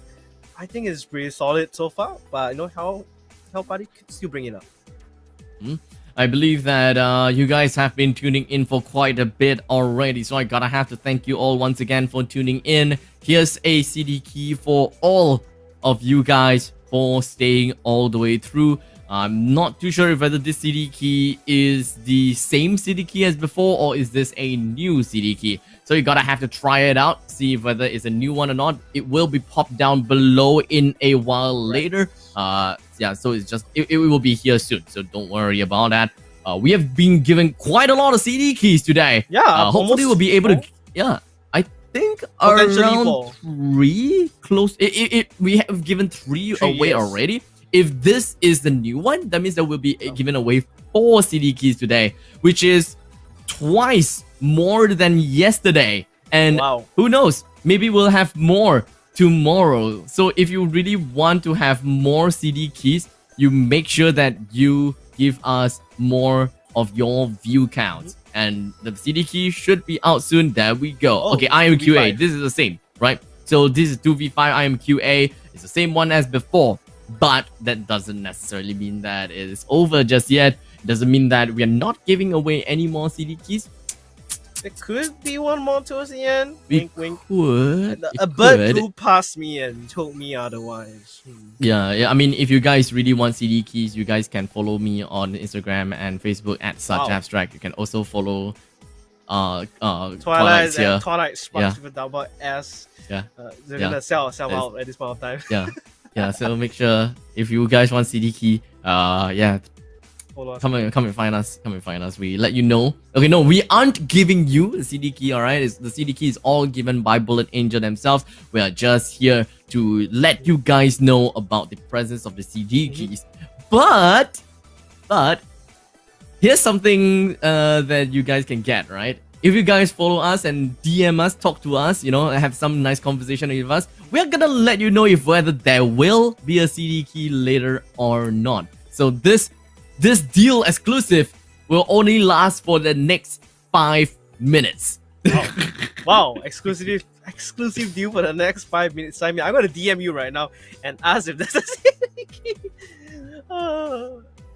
Because we have been pretty vague all the way from the start to the end. Like, the viewers doesn't exactly know if whether we are throwing a CD key or not. But this time, I'm giving you guys a choice. Do you guys want to know whether there's a CD key coming in the end of the game, or will there not be one? Make sure you guys drop us a follow. But in case that you guys haven't followed Bullet Angel just yet, which is kind of weird, you should have followed Bullet Angel right now. Because if you haven't, make sure you guys go over and like Bullet Angel's Facebook page right now, this very instant. And if you happen to be on Facebook or if you happen to be on like YouTube or something, and you don't know the Facebook of Bullet Angel, very simply, you can head on to www.facebook.com/bulletangelofficial and bullet.com/bulletangelofficial. And that is where you can find Bullet Angel's Facebook page. And that is also where you'll be able to find this very specific stream. And then you can win a very specific CD key right there. So yes, that is an older CD key. So this is once again the CD key from Bullet Angels to as a way to show gratitude that you guys are just staying along with us, being really patient with Bullet Angel, and that is just how we are showing our love over to you. But back to the game.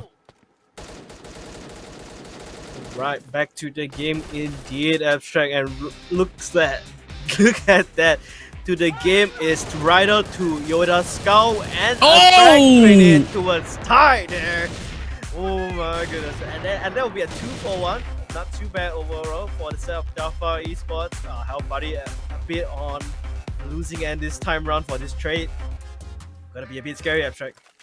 Yep, it is not necessarily the end just yet though, despite the fact that Hell Party does have and has a disadvantage when we are talking about numbers. Only 3 of them remains, while Dafa Esports have got a total of 4 members. So this is, in the end, gonna be SLC on the Hell Party. Oh. If they would want to attack a side, they're gonna have to do it collectively, not individually. And I guess System kind of got tired of the crossbow, but he just swapped out over to the Barrett instead this time.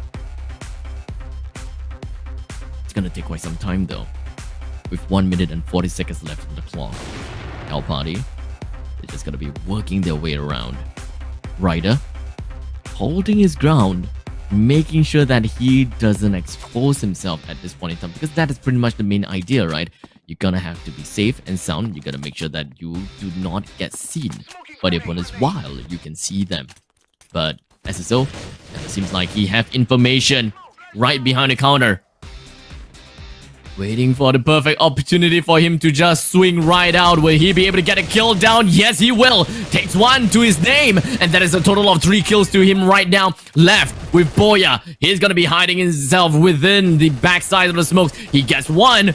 Might be able to get 2. It is not 2 over just yet. But unfortunately, the 2 of them, 2 members of Dafa Esports, have decided to take a swing together.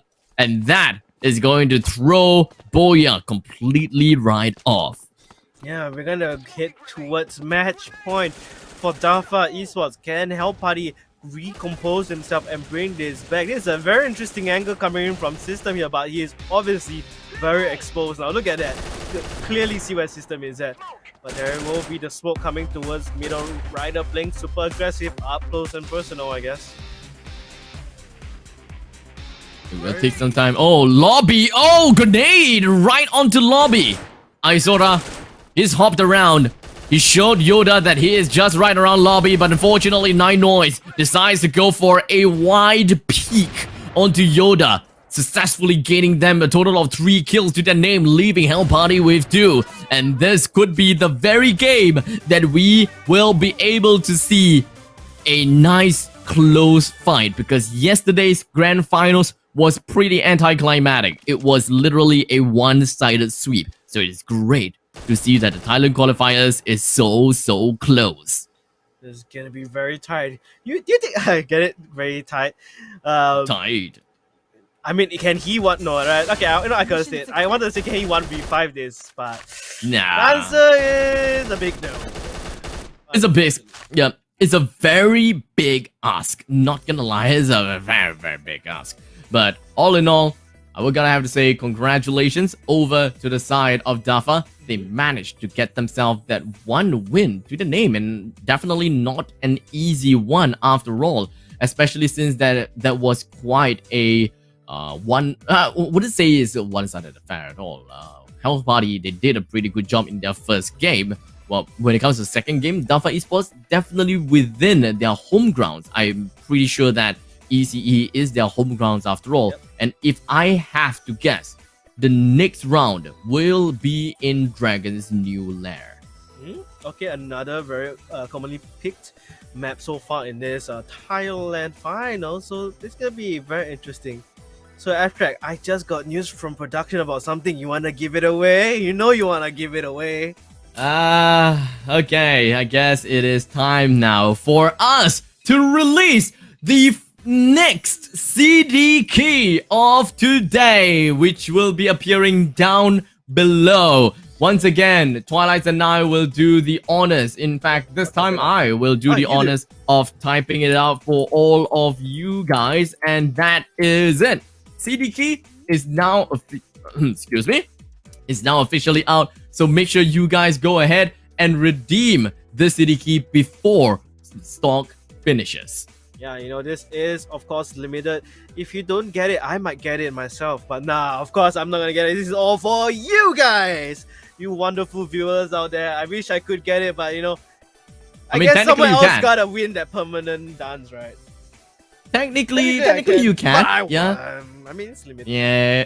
It's not right. I mean, it's all for the players at this point in time. It's all for the viewers. We have about 70 viewers right now that is watching the Facebook stream. So it would take some time for them to pick it up. But in the end, if they are able to pick it up and of course win the street style dance move, then gotta say that is pretty darn impressive.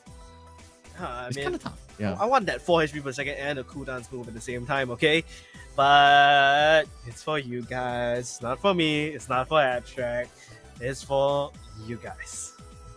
Well, what do you think of the previous game so far? Because, or rather, all of the games so far. Because it kind of seems like Dafa as well as Hell's Party, it kind of seems like they are pretty much neck and neck. I mean, I wanted to go with something here, but it's really close. I mean, a best of 3, once they go 1-1, it's basically a best of 1 now. I mean, everything all resets. Both teams has to reset their mentality here, right? They have to make sure their morals are high before going into the final match of this Thailand Grand Finals here. And either way, both teams will still make their way to the top 8 Southeast Asia Finals. But who is gonna be number 1 in Thailand? That's the thing. Which team here is gonna represent their country, right? My vote's still on Dafa. So I'm actually pretty darn happy at the fact that Dafa managed to take that one game for themselves. And of course, for Twilight, he's got his coin onto Hell Party. So I think that it was quite a tough call for him to see that Hell Party lost game number 2. But in all great fairness and fun, we do always want to see a third game into the Grand Final series because both of the semi-final games has been a 2-0, which was, well, technically underwhelming per se, but now the Grand Finals is in. Whichever team takes this game will then move on and take a look at themselves being the first place team of the Bullet Angel games. And of course, this is very darn important. They gotta have to do whatever they can to win this Challenger series. Yeah, I mean, imagine you win the finals for your region. Okay, not your region, sorry, your country, then your region. That is definitely a big tall order for them, right? And whoever is gonna be the winner, and also gonna have a really cool exclusive title for yourself. You know, first place order to third place does get it. You know. And the first place walking home with 40,000 gems, ladies and gentlemen. That's something to be excited about, especially for the team that's gonna win that. Oh, but I mean, I wish I could represent my country now. Right? Come on, I'm bringing back the idea. Come on, Abslide. Come on, that's a team name. Find other people. But let's see what the next map is gonna be. Oh, looky, what is this mappy wappy? Is this your favorite map? Well, your quote-unquote favorite map. Oh man. This is gonna be interesting. Why one poor? Why one poor? That's right, everybody. Welcome to Wampo Dogs. So honestly, because of the fact that we're looking at one poor, most of the time, if Dafa is the one that attacks, if they are the SLC, we can expect that they will have a dominating performance as long as they attack into B. Technically, in terms of theory itself, but it does seem like Dafa, they have decided to play things a little bit slowly. They are kind of spreading themselves apart, heading themselves over to back and forth of SLCs, and now back onto actually only one person have taken his control onto the side of the bottom Z. No one has pushed up to the upper Z just yet. Yeah, I mean, having control of the Z location, the Z area is what Wampo Dogs is all about. Because once you get there, you can just enter side, easy peasy. Just make sure you get those smokes down. So maybe have a couple of entry frags along the way, and you're sold, man, more or less. Right, Frack? Pretty much, yes. All you gotta do... Actually, the game is really simple. Just click heads, right? Or rather, tap heads. It's a point and click all you gotta adventure. do is... Yeah, just tap heads. What's the worst that can happen? Just tap heads, and you pretty much win the game. I mean, it's just said and done right now. But Hell's Party, they did manage to get themselves a single kill on the side of the SSO. Doesn't seem like things are going to be the end just yet, though. Hell Party lost 2, make that loss, losing 3, losing 4. System, last man remaining. And Isora immediately turned around and gets himself a total of 3 kills to his name. What did I say about Dafa Esports? What did I say? You said many things. I don't know which one. Which thing? Fair point. But the main thing that I do want to say is that Dafa Esports, they are definitely a really strong team when it comes to SLC. And as long as they attack on the B, it shouldn't be too big of a problem because their SLC side is really scary. I mean, so far as we can see, the SLC, the way they have attacked the side, it was I would say pretty dominating. The way they have positioned their smokes all around side.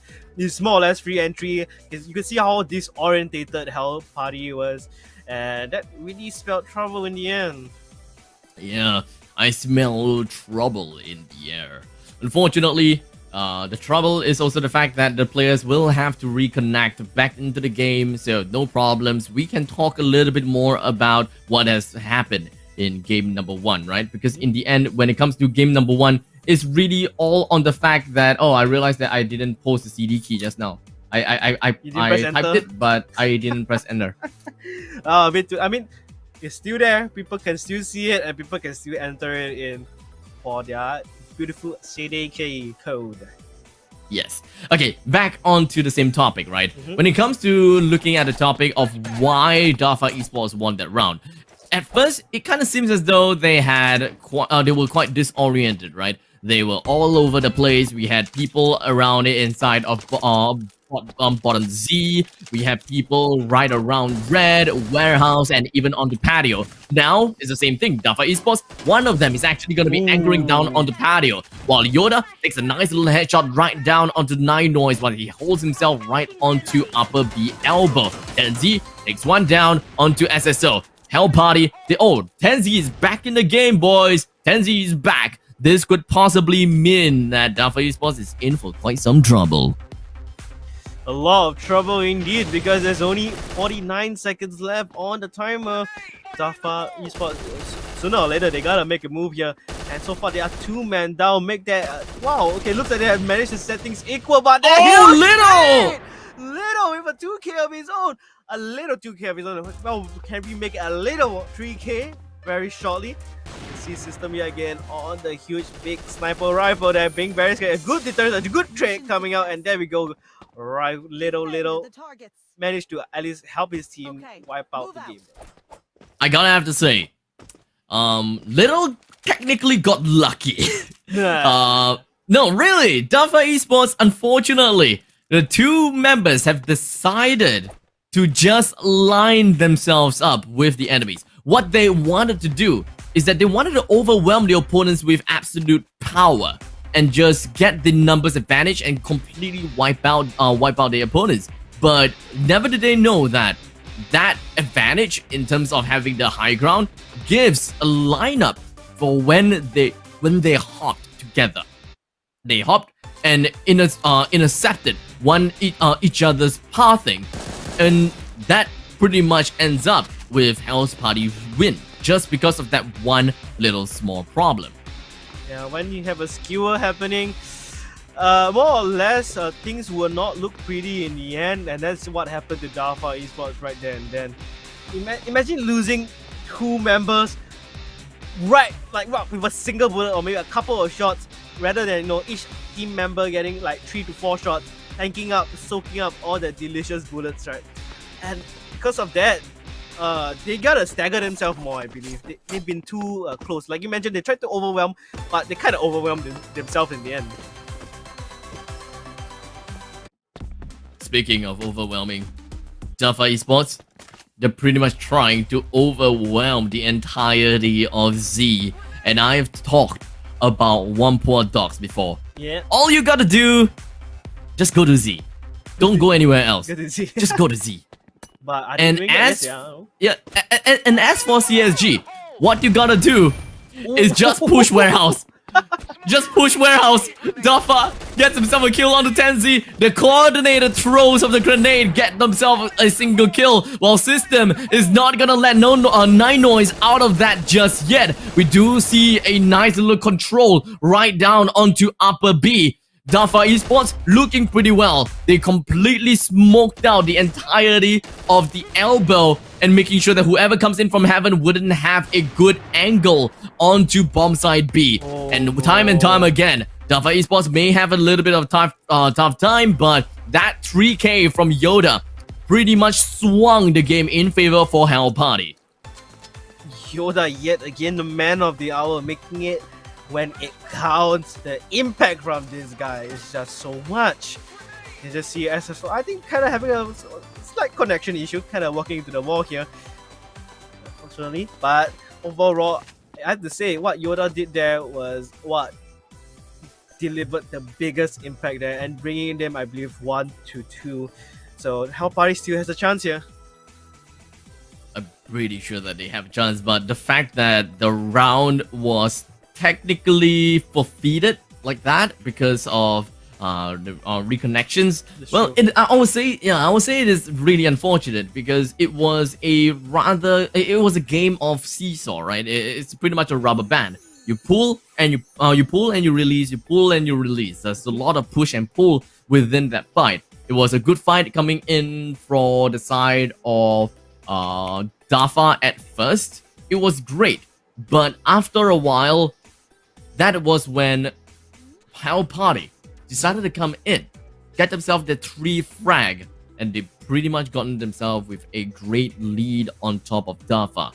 So, I mean, when you drop a 3K or a 4K against the enemy, that strikes fear into their hearts. And like, indeed, imagine you just playing and suddenly a 4K or 3K just happened on your team, like, whoa, what happened to my team?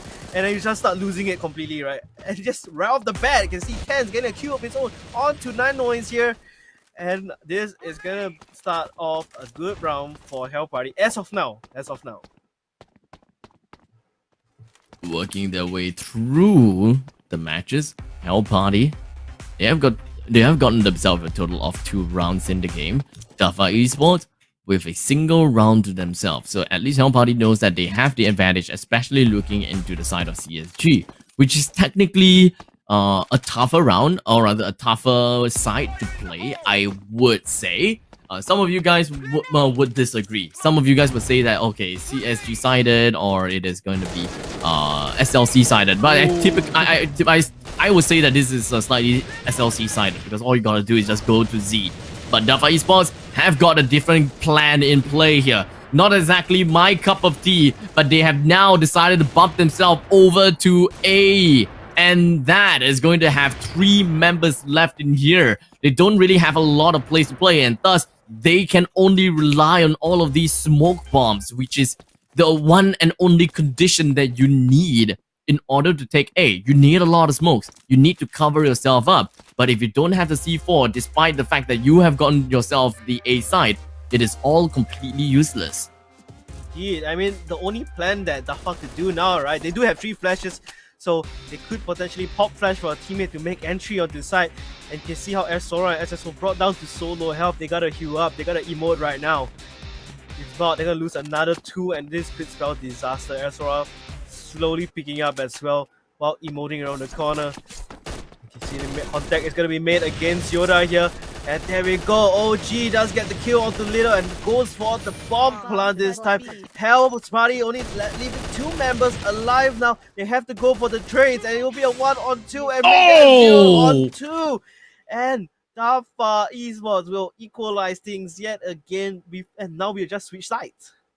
Yeah, now that was an absolutely amazing performance coming from both of these teams. Now, Dafa, it kind of seems as though they wanted to go for a bomb side A take. They technically did, but have decided to rotate themselves all the way over to Warehouse, to Red, to Z, and won the game because of that nice little bomb plant. And that is why I say capturing yourself in Z is so important. Dafa Esports pretty much understands the importance of putting more people inside of bomb side B just for that very reason. But it doesn't mean that they should completely be absent when it comes to being inside of warehouse or being onto a long.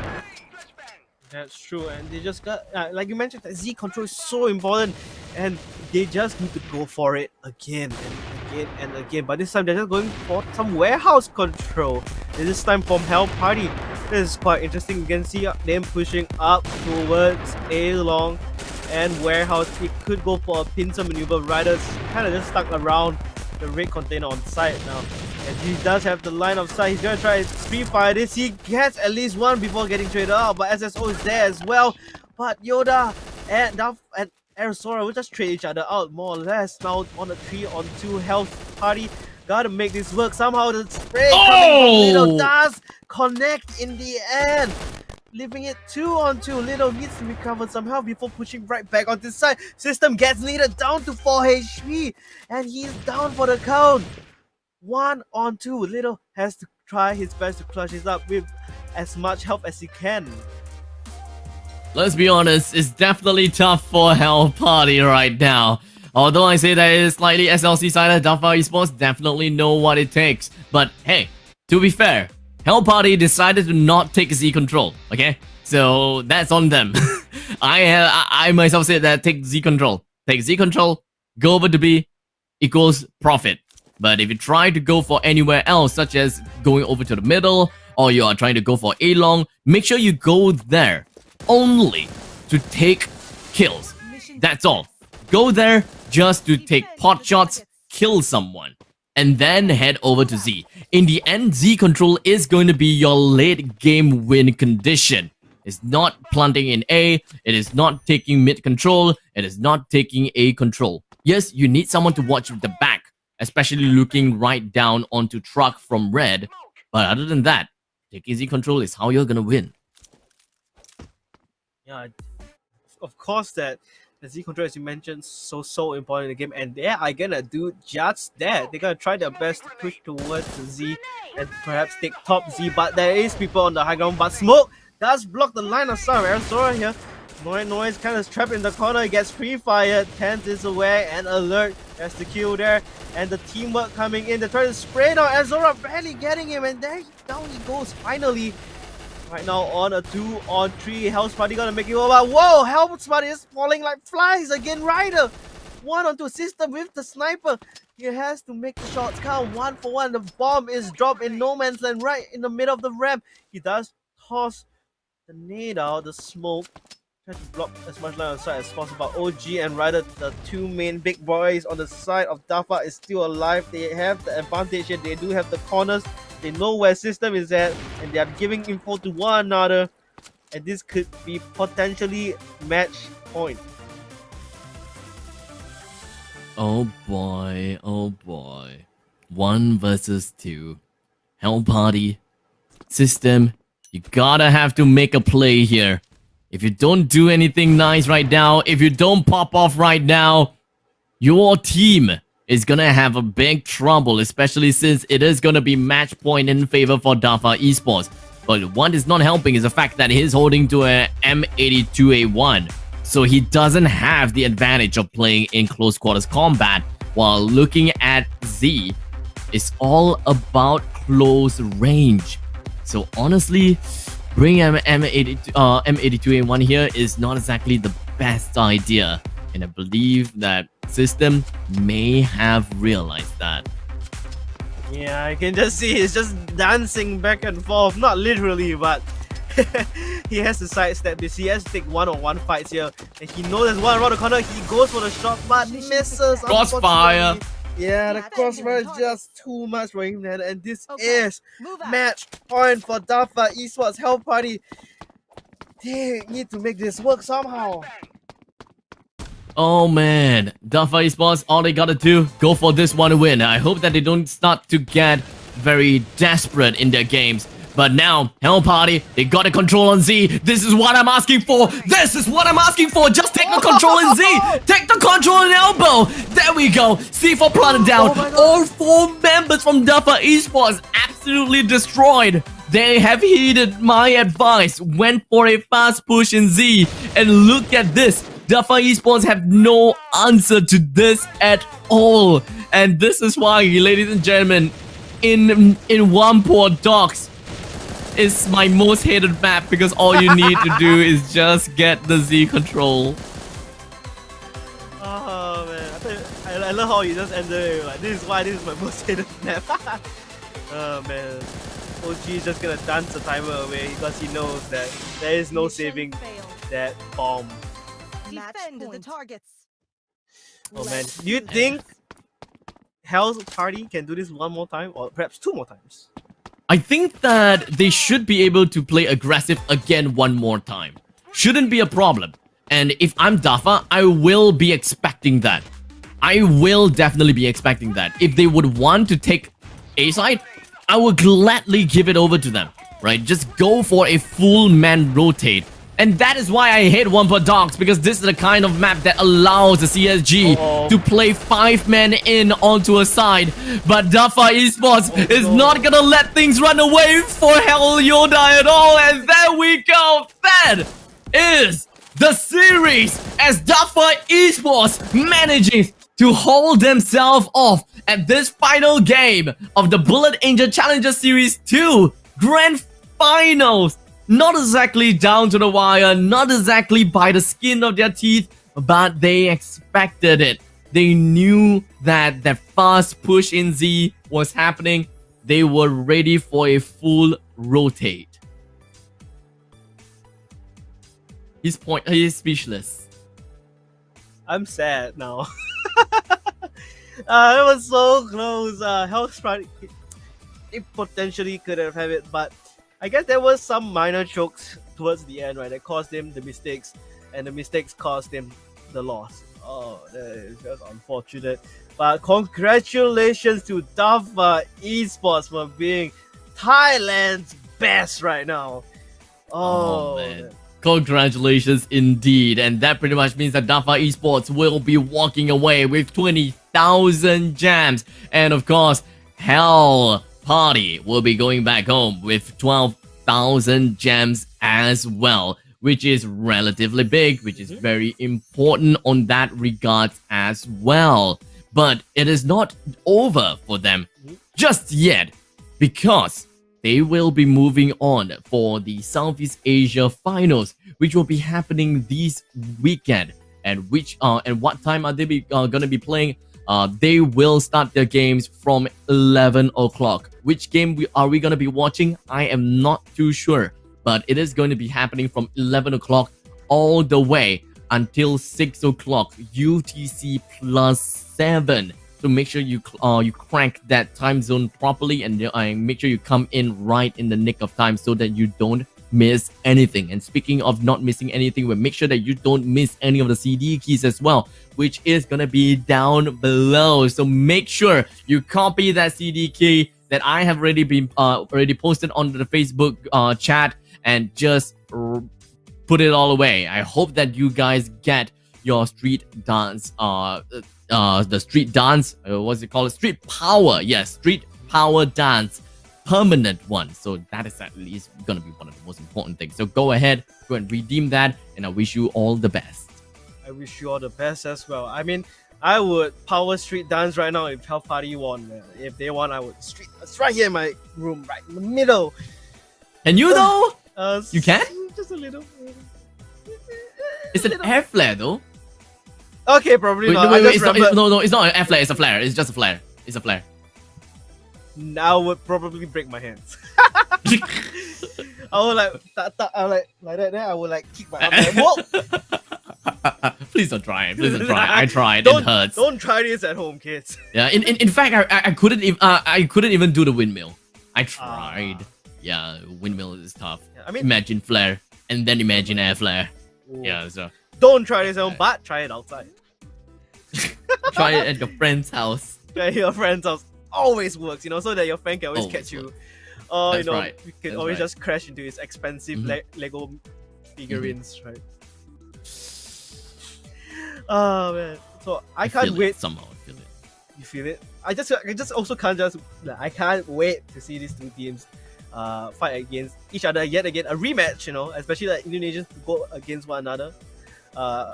Like it'll be very interesting to see a grudge match between the team that you lost against, right?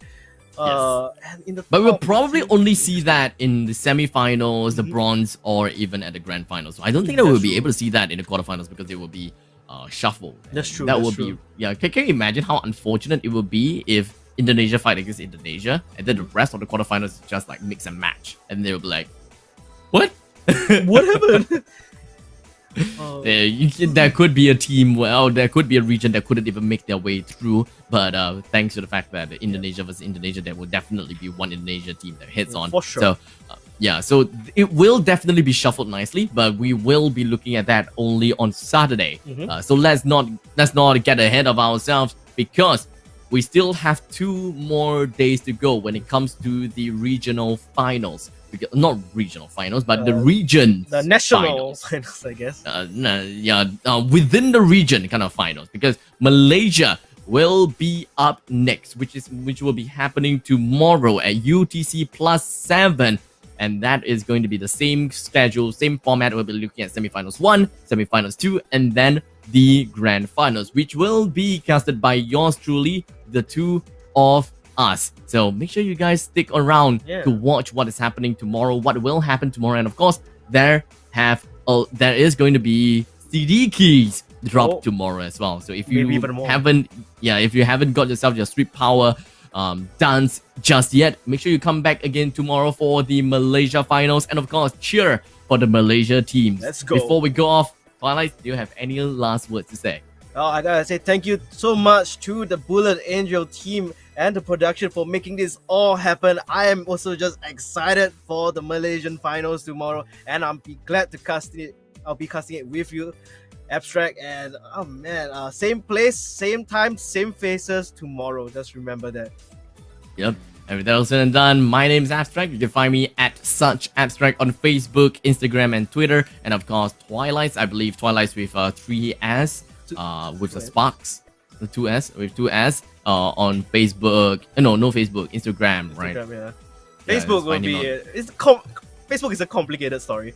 I'll make another page. So with that all said and done, thank you so much for watching, and we hope to see you guys tomorrow. Take care.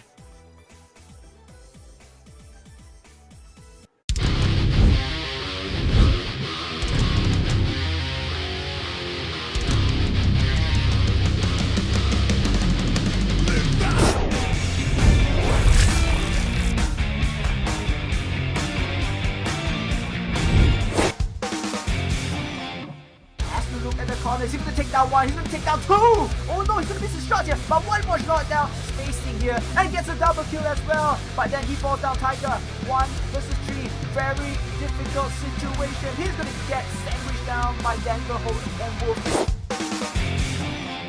He's getting all the kills right now in the double kill from the side of the deal. GGWP to PGA.